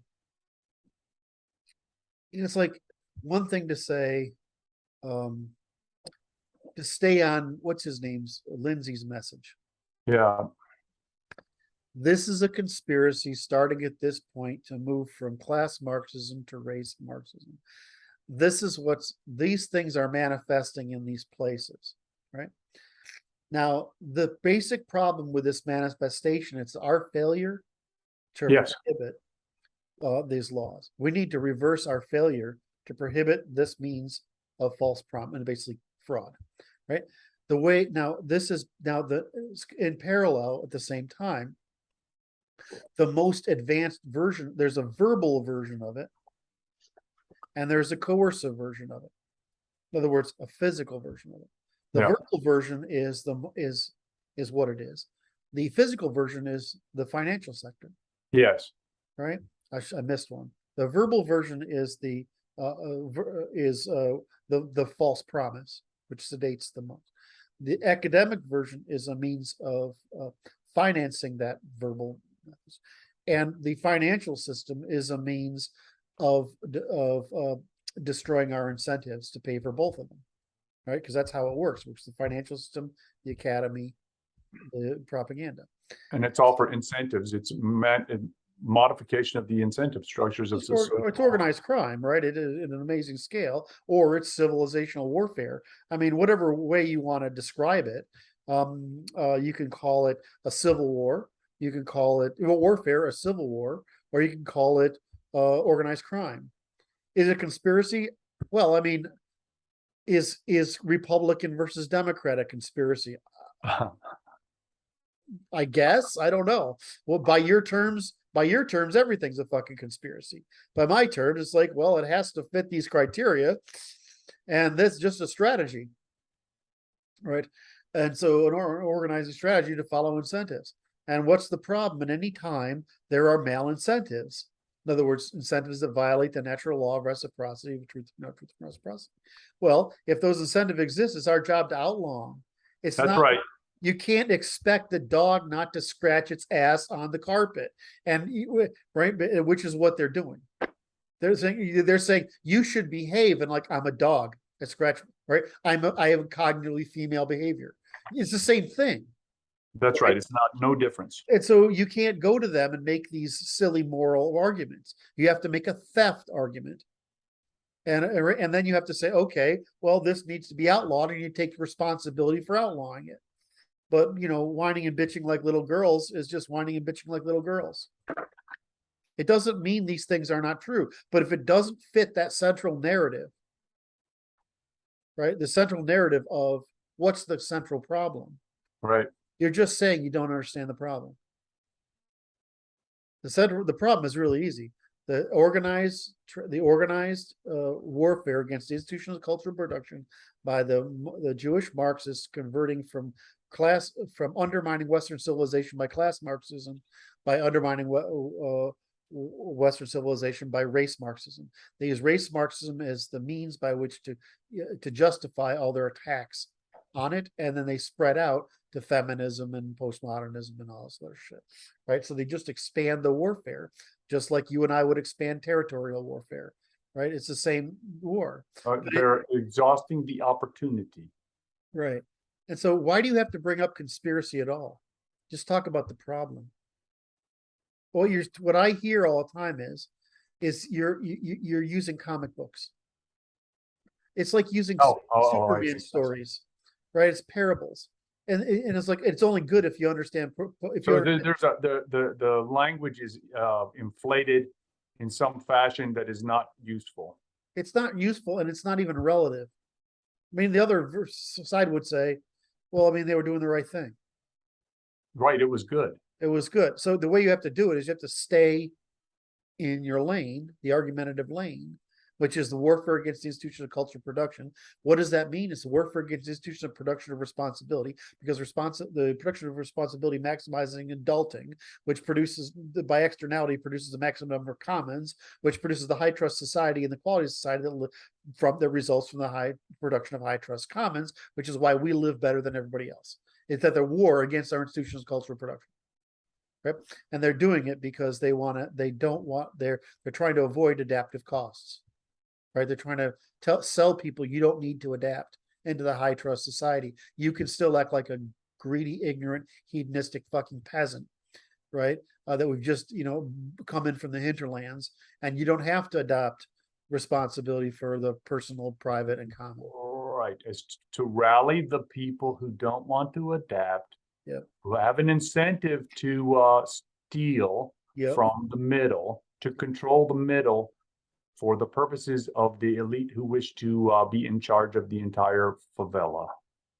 Right. And we're doing this by people who spent 2,000 years evolving for the purpose of parasitically living off the production of commons of other people, higher trust people. So, I mean, there's just like women have lived for, since the evolution of man by the means of parasitism upon men, right? And hypergamy and hyperconsumption necessary to satisfy their wants. It's purely instinctual. We've got a culture that exists by parasitic subsistence upon the commons production of other people by professionalizing the institutions of baiting into hazard, which comes from money lending and gambling and prostitution and selling alcohol and drugs and slaving, right? They're basically undermining, they're making every profit that isn't outlawed, right, by undermining the host polity. And what happened by the modern period, the late Middle Ages, is they believed their success in financial administration meant they were somehow superior. They manufactured a justification in their own mind for that purpose. Correct, but it's not true because they couldn't. The reason they can accumulate that money is the failure of the host people to suppress their parasitisms. We agree. That's all. And so you're like, that's what they do. So why would you expect somebody that have spent 2,000 years evolving their entire culture around parasitism? Oh, oops, my bad. Why would you expect them to behave otherwise? The way you stop the dog from dragging its ass across the carpet is just turn it operational. What do we do to him? I can't remember what his name is now. It's Ayalam. He said to me, they had a problematic goat, and so they took a bunch of hot peppers and stuffed it in the goat's ass. Oh my Lord! And the goat stopped being a problem. He doesn't like that. Is such an African solution.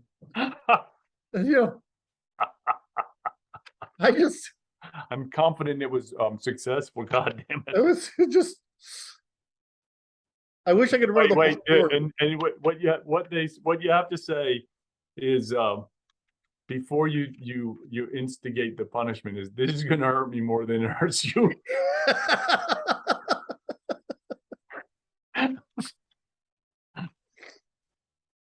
Oh Lord. Oh, anyway. Well, I'm so glad that we were able to solve the many problems of the world and bring things into clearer focus for the nice people who have been hitting like and subscribe and notifications and leaving all the wonderful comments. It's always a great joy. I'm sorry. Are you trying to shut the conversation down?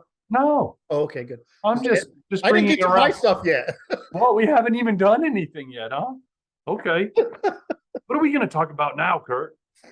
We're going to talk about the problem of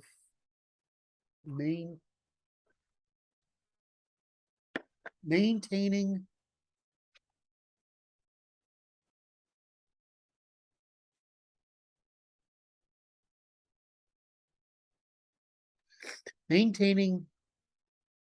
the primary lessons across all this fucking stuff. Right? So there's trifunctionalism, ternary logic, trifunction. I think that's going to come out. Neural economy is going to come out. And evolutionary computation is going to come out. Yes. So it's evolutionary computation, neural economy, and trifunctionalism, ternary logic. Okay. I think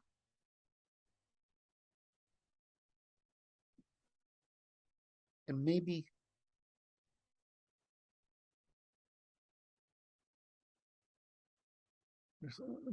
cooperation is implied there or needs to be stated.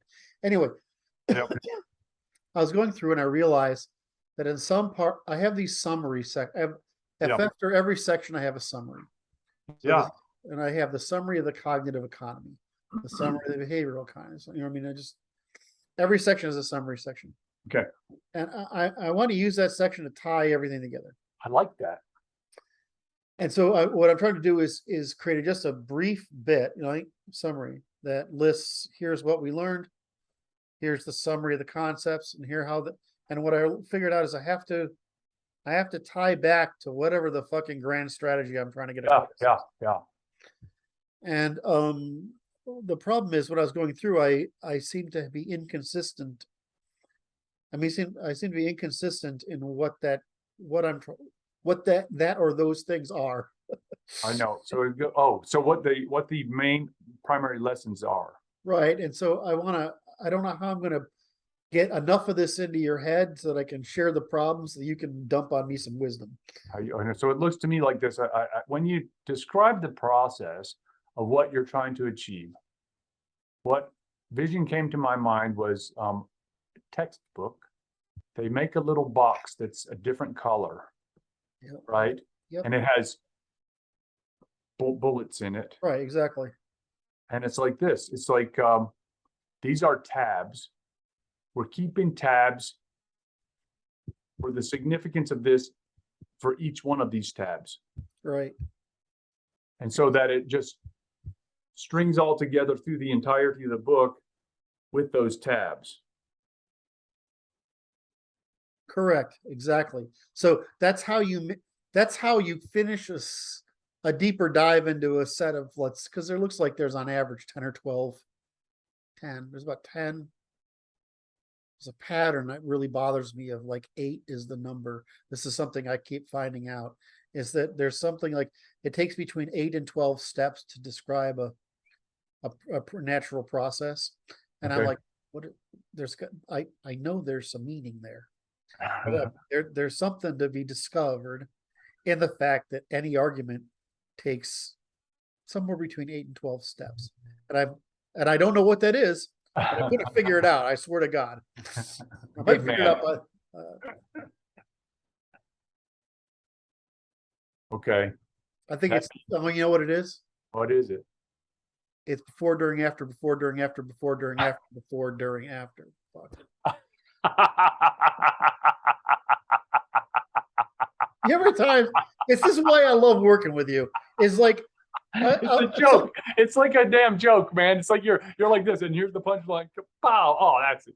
And God damn it! It just turns out to be this simple damn thing, and it's like funny shit. Because it's like I'm like this. I can smell the geometry of it. I can smell it. I can see this like there's something there. Geometric device there with the compass and the straight lines and stuff.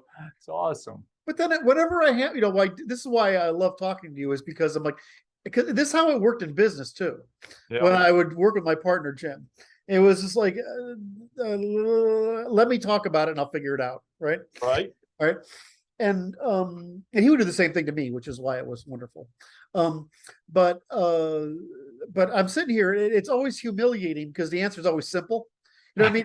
Why is it humiliating? I don't know why. It's just frustrating. It's like this because it's you sense it. That's before, right? Yeah, but I sense it for like 3 years. Yeah, but it's like this. But it's like this. Talk about it, it's like, oh. That's all it is. It's the articulation of it causes you to come to terms to make it come into focus. That's all. Well, I mean, it's the same thing as verbalizing we talked about earlier, right? Oh my. You just tied it together, together perfectly. Right. It's the same thing with the difference between internally verbalizing and externally verbalizing. Is the minute you start externally verbalizing, what you're doing is that's what we can do, right? We can mentally model the personality of the person. Is you start thinking of what the other person's going to think and their objectives, right? That's what's happening. It's actually happening down in here, not in the back of your head, but I mean, it feels like it's in the back of your head, right? And you're sitting down there and it's like, what does the other person think? No, well, I mean, when you do that, you're like, oh fuck, this is really obvious. Now I feel like an idiot, right? Which is the experience I just had. That's before, during, after, before, during. And I make fun of you for it, right? And like the going up to 12 is just because it takes 4 steps instead of 3 steps, right? I mean, I don't know, because you're trying to summarize something. It's just like so fucking obvious, and you just want to slap myself sometimes. How could you not see that? What a fucking idiot! You saw it. Anyway, I was saying something smart there, and I forgot what it was. Anyway, so it's like you said, it's a textbook strategy. The question is, so we agree on what the approach for the summary is. The question is, what are we trying to remind people of? What the What are the principle key are we tying tabs? back to? The key tabs, right? Yeah, what are they? Right, and it's like it goes to sex differences, behavioral economics. Oh, I see. They get more rich as we go As along. evolutionarily advancing. I'm You trying. add them up. Okay, so let me. I was saying, okay, it's evolutionary comp. It's a That's the basement right there. that's the basement. Evolutionary computation, Right. neural economy, sex differences, ternary logic, ternaryism. Yeah.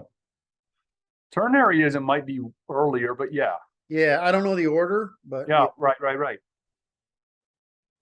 well, it depends. Like it's like evolutionary computation, ternaryism. But what's the difference? Well, it's just It's very close. what is the cause and what is the way we describe it? The cause is ternaryism, and the result is evolutionary computation. There you go. So they're the same thing almost. Well, that's like everything else we end up doing. It's two sides of the coin, right? Right. And then, so if let me just walk through this. So if I'm going mental faculties, I'm trying to largely deal with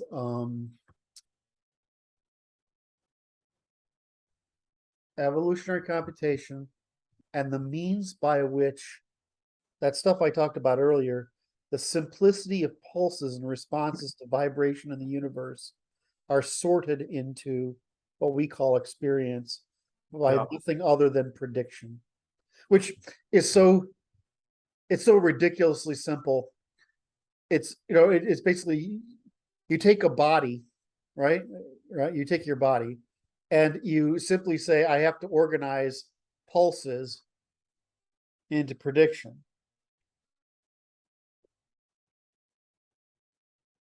Then it becomes really obvious why there's no observer. The observer is an unnecessary fiction that we like to talk about. and why qualia, like I was listening to objections to qualia by a whole bunch of philosophers last night. I'm like, you come so fucking wrong. Is like what I was saying is that a defect in an individual's perception is the same thing as telling us that we're imperceive the world. No, I mean, if nothing's wrong, we perceive the world with extraordinary precision, terrifyingly precise.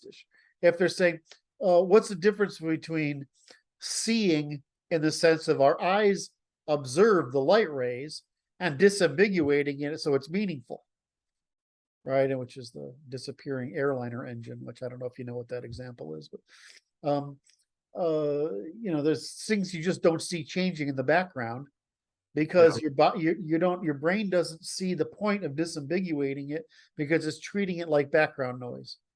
Does that mean you don't see it? Or it means it doesn't reach it's being, you're discounting it, right? It's not hitting the threshold of significance. Right. It's insignificant.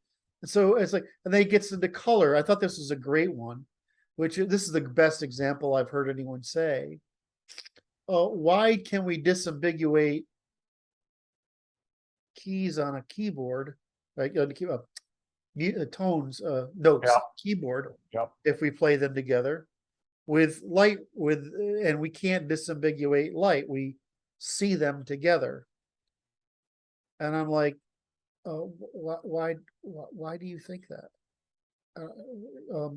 The answer is, of course, is that the light is really fucking complicated, right? And of course we all see red within. It's like, is there a marginal difference in what we see as red? No. Right. Right. Is people are colorblind and may not see red and green. They may see it as gray, right? But that doesn't mean, that just means they're defective. It doesn't say anything about neurology.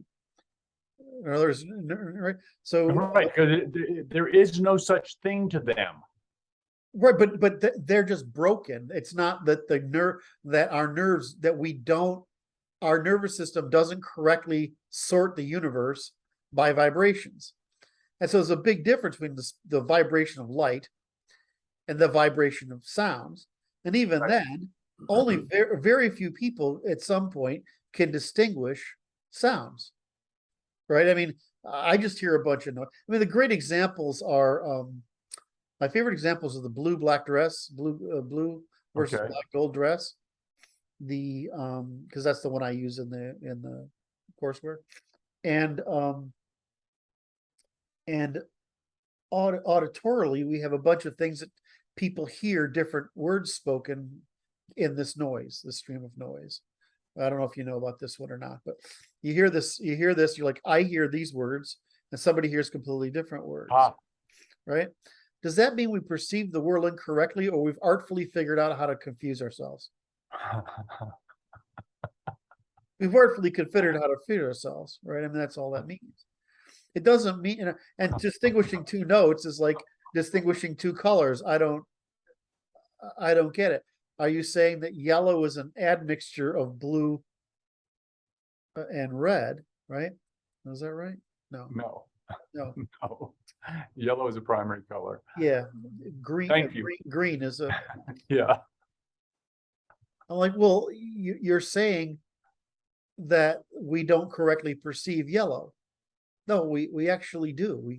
We perceive it the way we perceive a chord, right? As C minor major, right? We can identify differences between chords. And I'm like, that's a fucking stupid. I mean, it's that kind of reductio absurdum nonsense that's all over the place. But how many angels are on the head of this pin? So stupid. Well, I mean, I can forgive them because they're not neurologists. They don't know neurocomputation. They don't know how the nerves work. Now, you know, nerves, how I mean, a neuron and a nerve, what's the fucking difference? It's just a fucking cell with dendrites on one end and an output on the other. And, you know, fuck. So, I mean, it's just the same neuron, neurons. One fucking cell type that just goes infinite number of ways depending on what it's got to calculate. So, and it calculates based on what it's connected to and over how much distance. So, I don't, it's just, they don't think it's just so, maybe it's because they spend too much time with words and not enough time with engineering. It's like basic engineering. We teach physics, we don't teach engineering. There's an interesting function. It's like, so they perhaps they believe that they have to generate they believe they have to use words to generate a story that is sufficiently powerful to solve the problem, as if it were it's a form of mathiness, I think. Yeah, it's basically like set theory is the information necessary to come out of the conclusion isn't present. Right? There's not enough information present. Whereas they create fictions to attempt to fictions like the verb to be, right? Yep. To satisfy the demand for a solution. So we invent a fictional solution to satisfy the human demand for the itch, to scratch the itch. Correct. So here's why this, I always pick on physics, and I pick on Gödel in math and Bohr and Einstein in physics is that because physics went into pseudoscience, mathiness. Okay. Right. If you study physics, there's this tendency now. In other words, the pollution of mathematics, the error of mathematics into polluting physics has polluted other disciplines. Yes. And so what you're stuck with here is, I'm like, the only way to correct this is engineering. So if you look at how Maxwell solved it, he's solving it like an engineer. But if you look at how Einstein solved it, he's solving it like a storyteller. Right? I mean, he's telling a story because time and space time and space are measurements. Right. Right. Space-time is that's another mathiness. I mean, there's right. there's a right that it bends and warps and does weird things, right, I mean, to satisfy your demand for a solution for the thing that you're wrong about. I wonder why they can't come up with it anymore, because they don't realize they're doing philosophy. They're not doing mathematics. They're not doing science. And so And this isn't always the problem. I'm just saying this concept of Yep. that what I call mathiness, which is the pollution of mathematical idealism across the spectrum, because we falsely believe that math is the gold standard when it's actually operations that are the gold standard in the human thought. The goal operationalism is a golden standard. Right. Mathematics is just a way of measuring operations. And if we can't figure out the operations, we have nothing to talk about except stories. So I was going somewhere with that. Philosophers. So we're gonna have to wait till they die. I mean, honestly, because the number of times I run into guys who are intellectually curious Yep. is that it's pretty easy to make them jump from fiction into philosophy because they're really the same thing. It's fictionalizing, and it's much harder to make the jump from storytelling and fiction instead into history, and from history into engineering, right? Which is it all comes down to behavioral economics, right? right. I mean, you're hitting. God, you're so good at this. Yes, explain. It's because it's like there's too much investment, and there is costs too much to change, and the old dog doesn't want to take the effort to be the low dog. Philosophy is largely the art of fictionalizing storytelling in order to look for some sort of rational consistency that might expose us to additional information. Well, I mean, it's true, but if you're not resulting in the realism, naturalism, operationalism, you're not resulting, and you're basically continuing the process of making stories.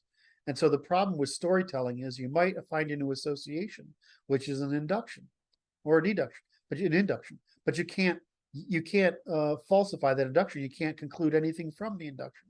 Whereas if you actually reduce it to operations, you can now both engage in deduction, induction, adduction from the operations, and then falsify them. So it's just this whole problem of, as you say, if you start out in this fictionalist path, which is way easier, right? Because it's easier to empathize with characters and experiences, and much easier to read Harry Potter than the Fall of the Roman Empire.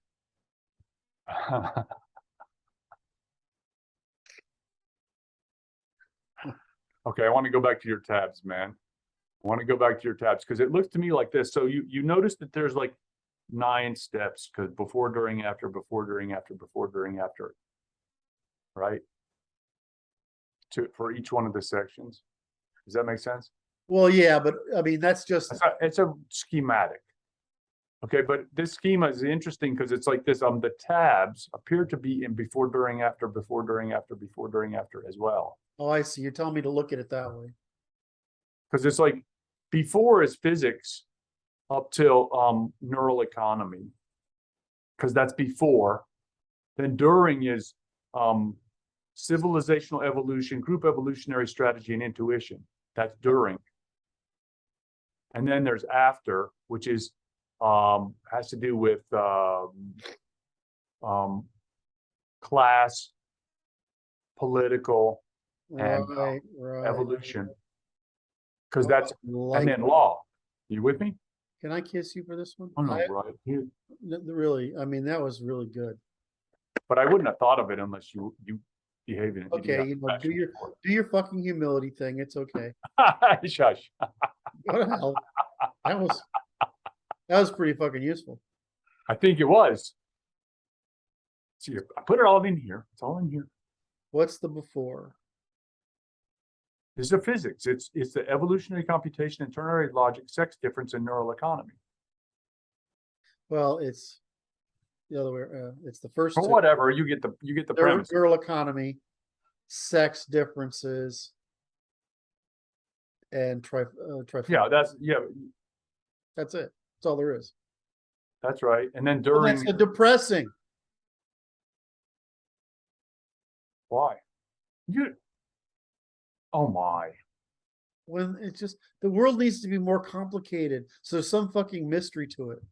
let's talk about that topic. Because you just solved the goddamn problem. I knew if I talked to you about it, you'd solve it. I knew. Like, because what happens is I get so overloaded. I know. And yeah, the good thing about me is I'm like an empty set. I just watch this. Just bring it to Brad. Brad's gonna go. Whoa. No, it's like, see, my problem is this. It's like my problem is like this is because I'm sitting there talking to people and everybody and anybody, and it doesn't matter what they come loaded with. And my job is to disambiguate their set and go, what's the solution to this problem? And I got 3 minutes because I got 3 minutes. It's okay. So that's it, right? Before, during, after, before, during, after, before, during. And we after. just build on it as we go through the narrative. That's correct. It's just so straight, simple. But the end result is people know, well, it's that simple. It's just this list of things. And it's the law. And it's unavoidable. And damn, how come they didn't teach me this in 3rd grade? I got one of those yesterday. I love these, right? When somebody says to me, I learned more in 1 minute reading that post than I learned in 13 years of education. Sorry. Wait. And it's true. I mean, I know because that post is 10 years old and it still gets views, right? I mean, people still read it. And I'm like, I'm just explaining, why does the Middle East have dictators? Well, here's the reason. And it's reason for this. really fucking logical, right? And this is who did what and why, and we're just, this is just how we made it work out. And it's like, it's just bullet points, right? It's just boom, boom, boom, boom, boom. And I have a bunch of those out there. Like my IQ ones always get lots of views. Yeah. Because I'm explaining like what it's like, right? And I explain it causally, and then and those get a lot of views. I don't know why. My race ones get a lot of views because I'm just truthful.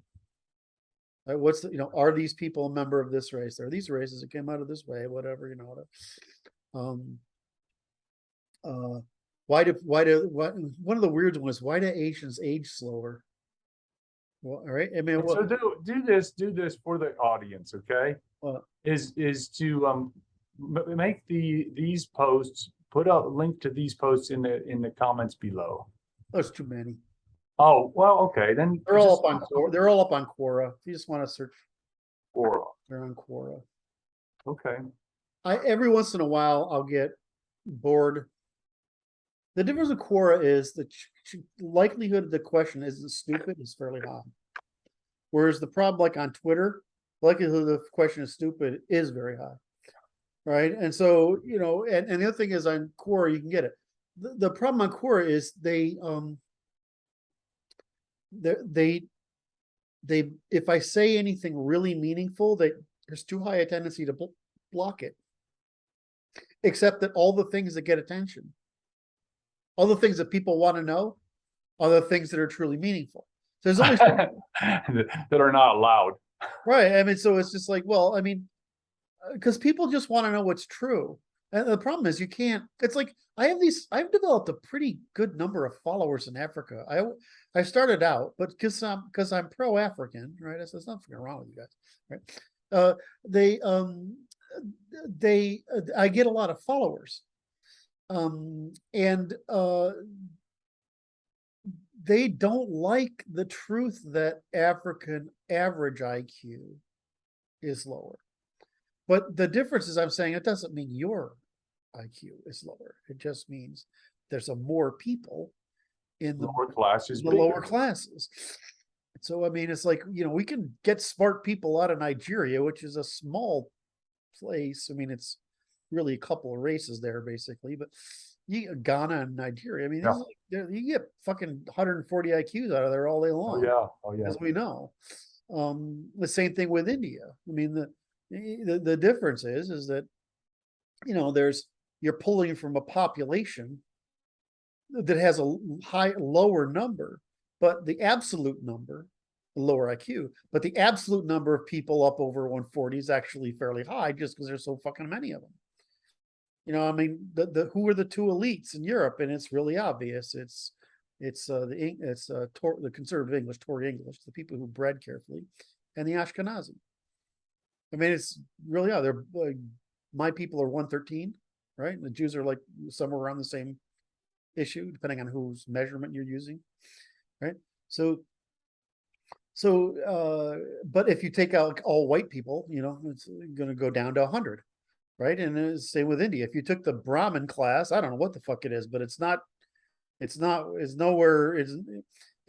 worse than the Ashkenazi, right? And if anybody's studied Chinese history, you realize what's going to happen when you put people in a rice farming 365 days a year, which is a god awful existence, if you ask me. You can live on it, you can be relatively happy about and productive, it, right? But it's just not a way I would want to live. You understand why there's natural selection work for them. I mean, their little bodies with big fucking heads, round heads, right? They're highly neotenous, and they've been selected for the kind of person who can work in a fucking rice paddy 365 days a year. Well, I mean, Jesus fucking, it doesn't take contrary to popular belief, it doesn't take very many generations, right, to solve that problem. So I get a lot of stuff on race because I answer the question honestly. But I mean, there's a big difference between what I say, which is it's the size of the underclass, versus I say these people are dumber and these people are smarter. Right. Europeans, we've been killing off our trouble people like as an industrial goddamn process for a long time. Do with the Chinese. I mean, if you understand their history, our thing is like the scales, right? Our symbol for justice is scales. Theirs is an axe. Yeah. To cut off your fucking head with, right? Ours ought to be a noose because that's really a noose, right? Right. Because they find them in the peat bogs. The noose is still intact. So are the leather sandals from 1,000 years ago. And the hair, but not the bones. Never the bones. Very rarely the bones. Peat bog preservation, kids, look it up. It's kind of crazy. That was there was a professor of paleontology when I was an undergraduate, and that he's like, this is my favorite form of fossilization. Peat bog people. Now, the internet made all this stuff available. Yes. Which was really kind of wonderful because I remember the first time. No, I saw it in person. I saw it in person first. Yes. Right. It's just spectacularly strange, right? Yeah, and then there's that fucking is it in Salzburg? Is it a place where they made all the human body out of wax for medical students? So they've rebuilt, they've taken cadavers. Yeah. They've modeled them in wax. And so you have these wax models to study of the human body, right? And I'm like, and it's not like there's three, there's like gajillion of them, right? Oh yeah. And I'm like, I'm saying this is better than the anatomy manual I had to study in art. Believe it or not, you have to study anatomy in art, right? Yes. But anyway, so that's, and then the ones they came out with where they're doing it in the bloodline, in the blood. I don't like those.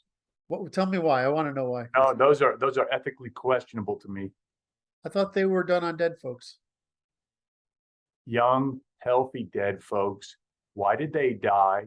Prison. Who were they? And why are we displaying their bodies? This makes me very ethically questionable because I don't trust the Chinese who generated things. Okay. I'm like, okay, I don't know why who killed this guy? You said ethics and China in the same sentence, and that doesn't work.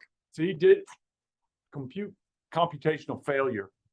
It's studying art. It's art is a very interesting way of interpreting success because it's testimony, right? Also. Well, people don't know their metaphysics. They don't know what they are. No, that's true. So when you study Chinese art, you realize they hate the human form. Really? Yeah. And so they hate humans. They hate the human form. Maybe they just hate being rice farmers. It's possible. Because it's like, it's a hateful existence. It's like, really? The Greeks and their aristocratic art gave us Yep. such a gift. We can never, it's that gift is so impossible to repay. There's just, because we're not cognizant of it. We don't understand how important that selection of the heroic human form, again, victory over nature, Yes. is so better than every other civilization's. Only all of them. Only all of them. It's so much better in every respect. And you don't. Sorry. We can prove it too. Yeah, We can measure it. it's not so frustrating. It's not frustrating, Kurt. That's just bad programming you're putting into your head, man. Sorry, it's frustrating that other people's weren't able to do it. It goes like this. It's like have not yet. They're still maturing. Correct. Dude, speaking of metaphysics, can we talk about Russia for a minute? Because I think we got I will be happy to talk about Russia. because you solved my hard problem in like 3 minutes, and you kind of took. I didn't know it was the hard. It just takes you so goddamn long to warm up to tell me what the problem is. I would solve it faster next time if you could just get around to it. All right, I'm not going to give you the finger right now, but I really want to. I know, but it's like this. So it's like I'm going to liken this to another story. So like certain ethnicities, females, I just let them talk. I just let them talk until they're done talking, and I can figure out what the hell really the problem is, so that I can solve the problem in 3 minutes. And it's just the same. It's just the same. It's just I don't know how to get there. It's good. Okay. Now I forgot what I was going to ask you. No, you didn't. No, you didn't. We were talking about Russia. Thank you. So I'm a Russophile. I'd rather live with them than Americans. I verstehe. Until recently, I'd rather live under their government than Americans. Ich verstehe. I'd always rather do business in America than any other country. Right. It's just better. There's no one even close. I mean, even the UK, which you'd think would be, it's just not even close. Okay. Right. So Canada's embarrassing for business. Right. I haven't done any real business in Australia enough, but anyway, so doing business in Russia isn't even a problematic because they're almost German in their straightforwardness in business. The problem is you can't scale your business because you can't fucking trust the government not to interfere in it. So the minute you become large enough to be able to obtain the value of scale, all of a sudden you're like hands out, and you can't say no. I mean, it's the mafia. I mean, look at all these guys. I mean, all these guys that are in prison because they're just like, I just won't pay you $50,000 a month in graft. And but I mean, life among Russians is wonderful. Life among Ukrainians is wonderful. Life among Belarusians isn't quite as good because they don't have the independent spirit of the Ukrainians, and they don't have the confidence of the Russians. But I mean, I love these people, right? Why? Family, ethics, morality. These things actually exist. Yes. Right. Friends, like your friend in that part of the world. If someone's friends with you, it's almost like family. Yes. And social. Like you can go out, men and women in particular. You can go out and it's okay. Like the sex is, I mean, I keep giving the example of I would go to this particular club with my girlfriends and some of the guys, right? And then we would invite other people to come sit with us at the table. And right? And that's normal. Oh. That's normal. right? And so you just, Social behavior, right? it's not like suspicion or you're going to hit on me. And if you hit on it, first of all, the Russians are way better at it because they're gentlemen with about it and they're subtle, right? They might beat them afterwards, but in the introductory phase, they're pretty good about it. So the girls just are just like, no, not happening, right? I mean, it's just nice, right? It's not a world of conflict, right? I mean, it's just a nice environment and I love it. So I'm not speaking from the position of a Russophile. right? Yeah. So, I usually say the problem between us is only that they have culture right and we have law right. Okay. Both of us have government wrong. Right. Right. I mean, It goes without saying. that's what I say, right? I mean, it's, and so, I always find that it's Americans and Russians, we tend to be more alike than we are with the English. Okay. Right? Or the Germans. Right? I mean, we're just very similar people because there's this military pride. Yes. Right? Confidence, pride, morality. I saw correctly, I think that what Putin was trying to do.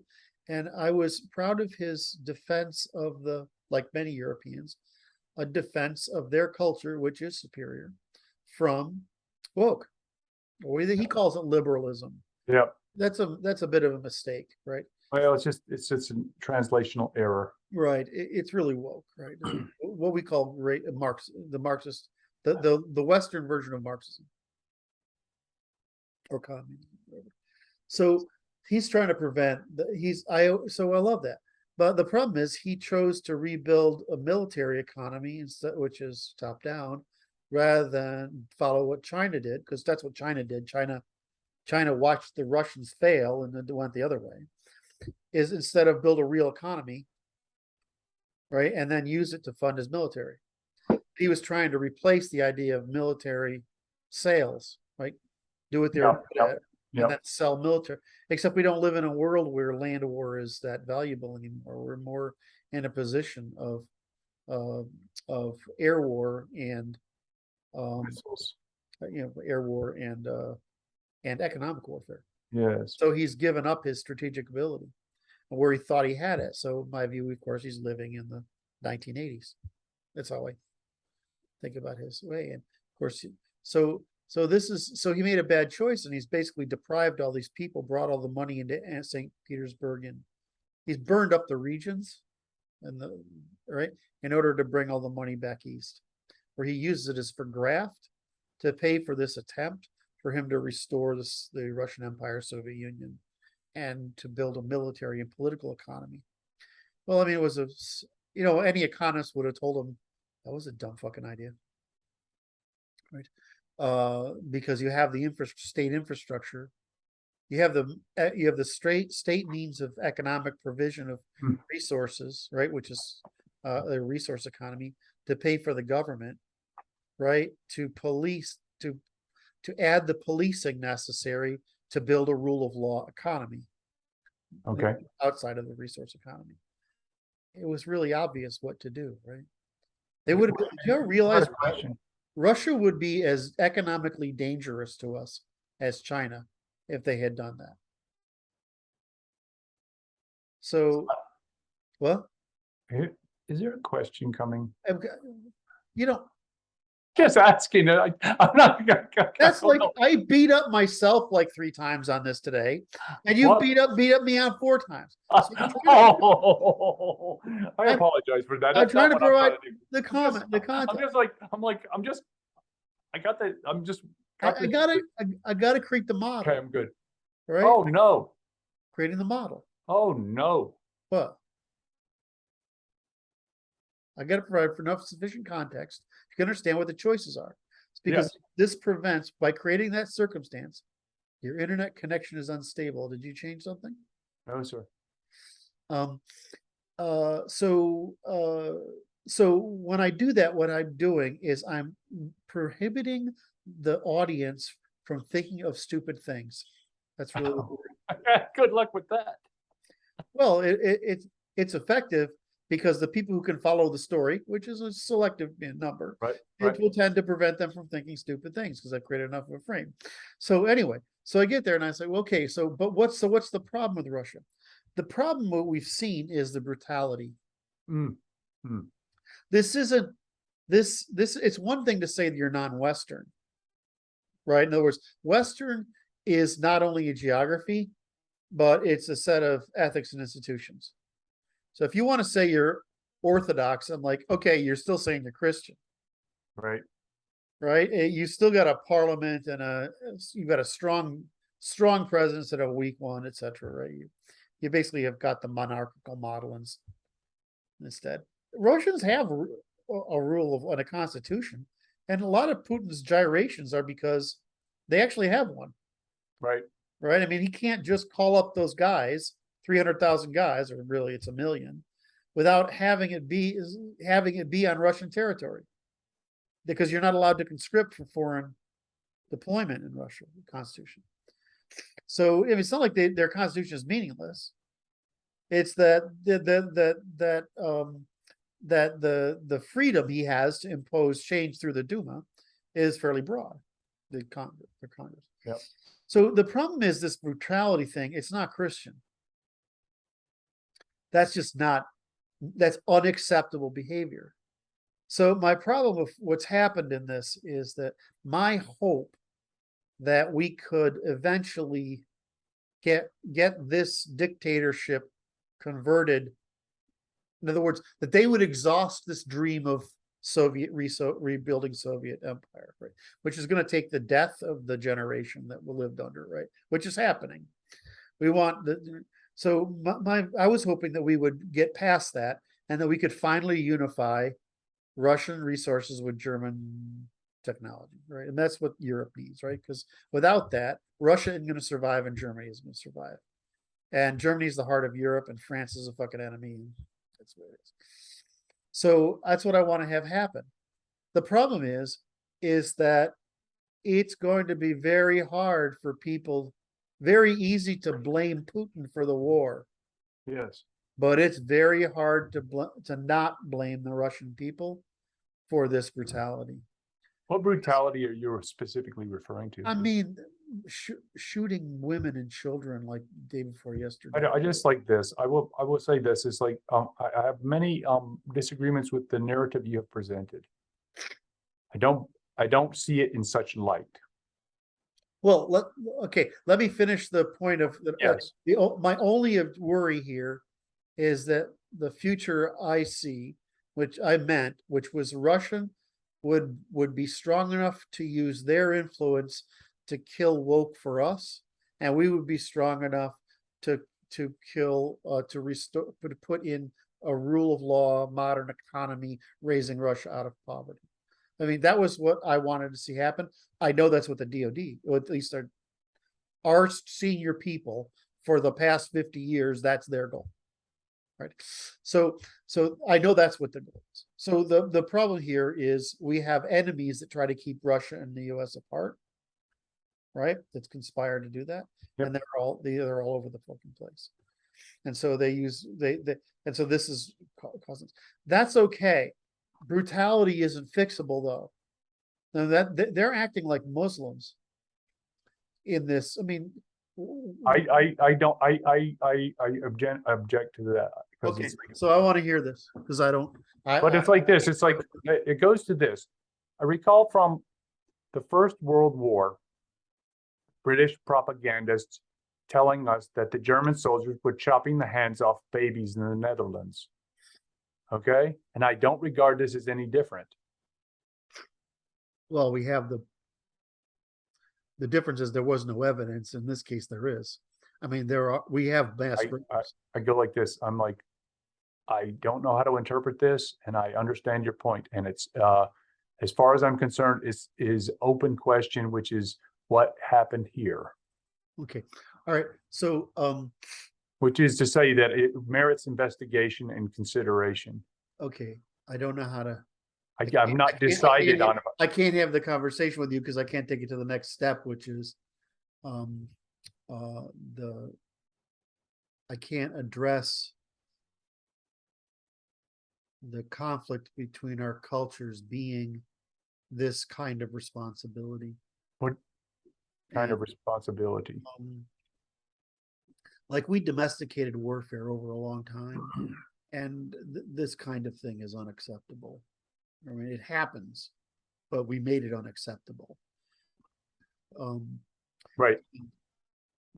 That, and so the point being is that it's easy to integrate Russia by not blaming Russians for Putin and his regime. Right. On the other hand, these war crimes, if let's say they're, whether you believe it or not, I'm pretty convinced, but however it turns out, if it turns out it's true, because certainly, then it's very hard. It's going to be very hard for Russians as a people to be forgiven for that. And I want to, that's the problem that is bothering me. And I guess, I see. So the issue is that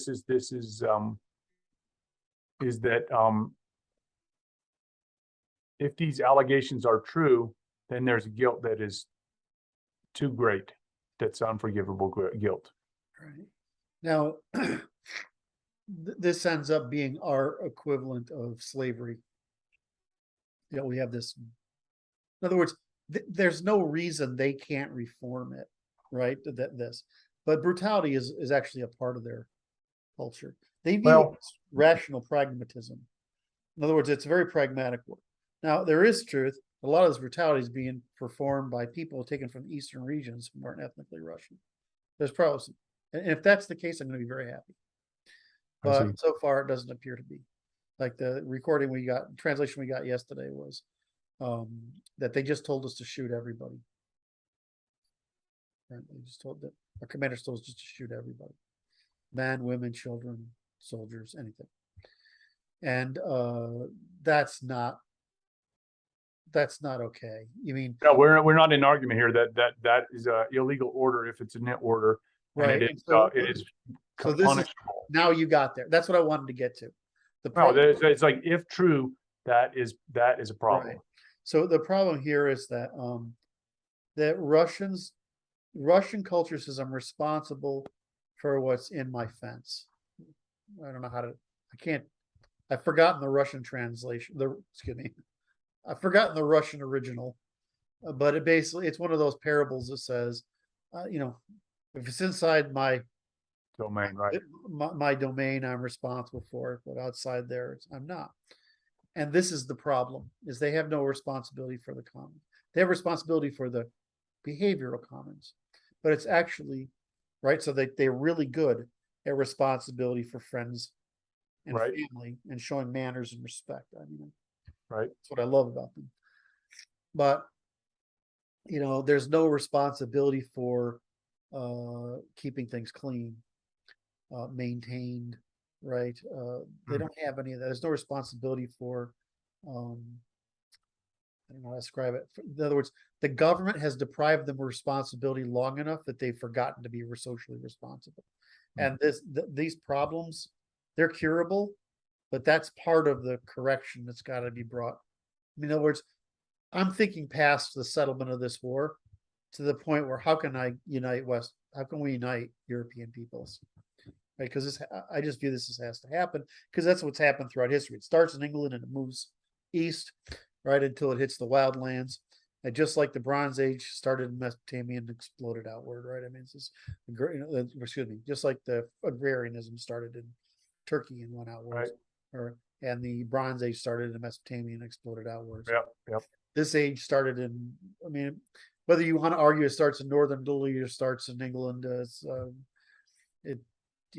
aesthetic version starts in Italy, and the political version starts in England, but that's just because England was better organized than Italy.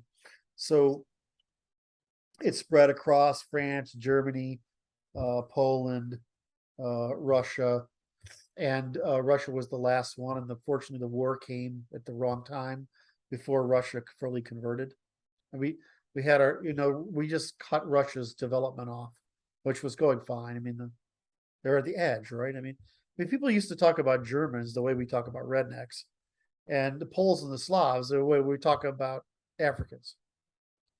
I mean, that was not so much the Poles, but I mean, people to the east. I talk about, about barbarians. And it was relatively true because that's the path of the evolution of modernity. So I just view it as we need them, they need us, because Russia won't survive any other way. And I'm not sure Europe can survive. And the Nordics and the Anglos, we're going our own way. So it's definitely going to happen.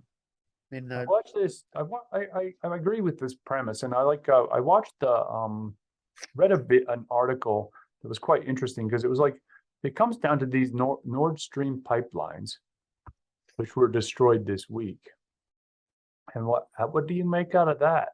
Like, who did that? Like a million people have asked me this question. I give them the answer is that this is what I always do, right? I predict a field of opportunities. Yeah. And then I try to see with every increase in information, which is more likely. Right. The problem is everybody's got a fucking incentive.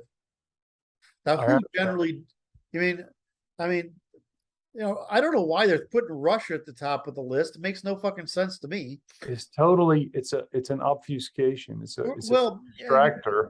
Yeah, I mean, you say that, but it's like, if that were true, then the talking heads would be consistent. They're not. They're all over the fucking map. And so I look at it and I'm like, well, if it were me, I'd be Ukraine and I'd hire some guys to go do it. Right? That's what I would do. Right? If I were the people who know how to do this, have the interest to do it, and could easily do it, are either the people who can supply the Norwegians or the English. Right? We know they're both there. The Americans might do it just because it's strategic. It takes the burden away from the German government. In other words, the people can no longer complain to the German government. So the Americans might give the German government the relief of being free of pressure from their citizenry. And I can see the Americans doing it. The difference is you're going to blame the Americans. Like, Americans going to get blamed, right? Whereas if the English or the fucking Norwegians did it, or the Poles did it, or the I have Poland in that list. The Poles and the Ukrainians did it. No one's going to do it. I'm trying to figure out why Russia would do it. And Russia has no advantage to gain from this. Well, that's not true. This is interesting. So this is why I say you have to look at the field of possibilities and look for everybody's interest, because they have an interest. What's their interest? The interest is that there are contracts, and the contracts require of Russian Gazprom are costly if that pipe is open and unused, right? But if the pipe is broken, the contract is an exception to the contract. So Gazprom absolutely positively has an incentive. Okay. So this is what I mean when people hear a story and they jump to a conclusion.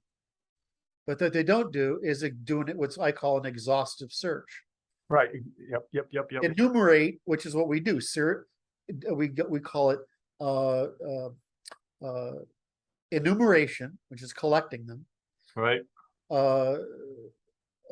Operationalization, serialization, right? And we end up with probabilities. And so I'm just doing my thing, right? As I'm like, well, who could possibly have an interest? Yep. Well, I mean, there's all sorts of people that have an interest. I mean, I could see China having an interest, or India. Why? Because they're getting gas at 30% off. Right. I mean, why wouldn't they want to blow that fucking thing up? Right. So the number of people who have an incentive is large. It's just ridiculous. Okay. So I don't know. I mean, I know my bias. So my bias is either England or the US did it, or convinced the someone else to do it. because it's any commercial diver could do this.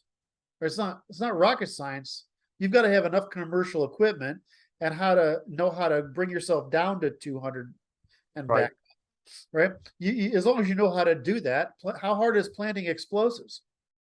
I mean, it's fucking childish, right? I mean, and these things are made out of a certain kind of steel and they're wrapped in whatever. So just bonk and your whole point is you don't want it to detonate until you've had time. I'm gone. Well, you've also, it's the problem is once you go down deep, you've got to take the same amount of time. Yeah, it takes time to get the nitrogen out of you, right? So now you got to get out. You got to account for that time. You got to account for getting on the board, making sure everything's okay, and doing your radar checks, nobody's seeing you, and sneaking the fuck out of there. And you've got to do that to 2 different locations. It's actually, right? Yeah. But so you can just pay somebody to do this. But I mean, most advanced militaries have undersea demolition teams. Yeah. So you have commercial guys, right? Commercial guys who are very often these military guys. Yeah. You have militaries, and it's not a small number of people can do it. And then you have a whole bunch of countries with the capacity to do it. And it's like, what does it cost? Fucking nothing. Right. It costs nothing to do this. And meanwhile, all of a sudden, Germany, who's the weak point, hasn't got anything. Doesn't have to bend to its people's complaints anymore. Right? They don't have to push for settlement because there's no reason to settle. Besides the fact that Norway's bringing gas down now. I mean, we've got the LNG plants coming. As long as that pipeline stays intact. There's no one said the people have power over the government, but now the government's free. The German government. I know, but it's like this. It's like there's plenty of incentive for that other pipeline to break too. No, well, I mean, yeah, but I mean that's a different. See, that's a different set of incentives. But I mean, we're in agreement, right? I'm just. So yes. I mean, when somebody says something like, the reason I get predictions right a lot is that this is how I do it. I'm like, I don't fucking know. It's right. One of these things, and then I go to, okay, whose incentive don't I understand? Right, and I'm like, the interesting function of it was the article that I read was talking about it in this manner, which is the Davos crowd is interested in causing the United States to lose, to cause the Europeans to have the intact economy at the end of all of it. And I'm like, okay, that's just crazyville. But it can't work because the answer is that Europe loses anyway because their social and family programs crushed reproduction to the point where not only does Germany not have the workforce to pay for social programs, it doesn't have the workforce to produce the goods to be sold to a population that no longer exists in Europe. So the question is, can Germany now compete on the world stage with higher technology? That means it's going to have to compete with Japan and America. Right? Okay. Well, Germans have to do an adaptation. The real answer is Mommy Merkel fucked them in the ass. And they enjoyed it because they got a free ride and they got to virtue signal and say they were good people, which is fine because they were so, in my world, unjustly penalized for the world wars they were completely just in pursuing. So, okay, fine. Maybe now the answer is how do we build Germany back up now that they've committed to demographic collapse? I don't know. So it doesn't admit there's no way Europe doesn't end up an American protectorate unless we can bring Russia in to Europe.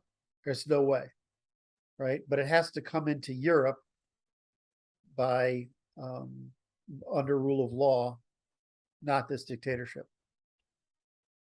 And if that happens, Europe's will survive in combination with Russia because the resources and population are enough. But without a unification of Germany and Russia to counter the sickness of, because France is basically a North African country now, is that That Yeah. one hurt. That hurt. So the only way to get by that is that is that Russia can't survive either because of demographic collapse. And so the problem is the only way to save both Europe and Russia is to unite them. And the only way to do that is to get Russia under rule of law and to then just focus our combined efforts on the crushing of woke. Because while France has become a North African country, we can't let the rest of Europe become a North African country.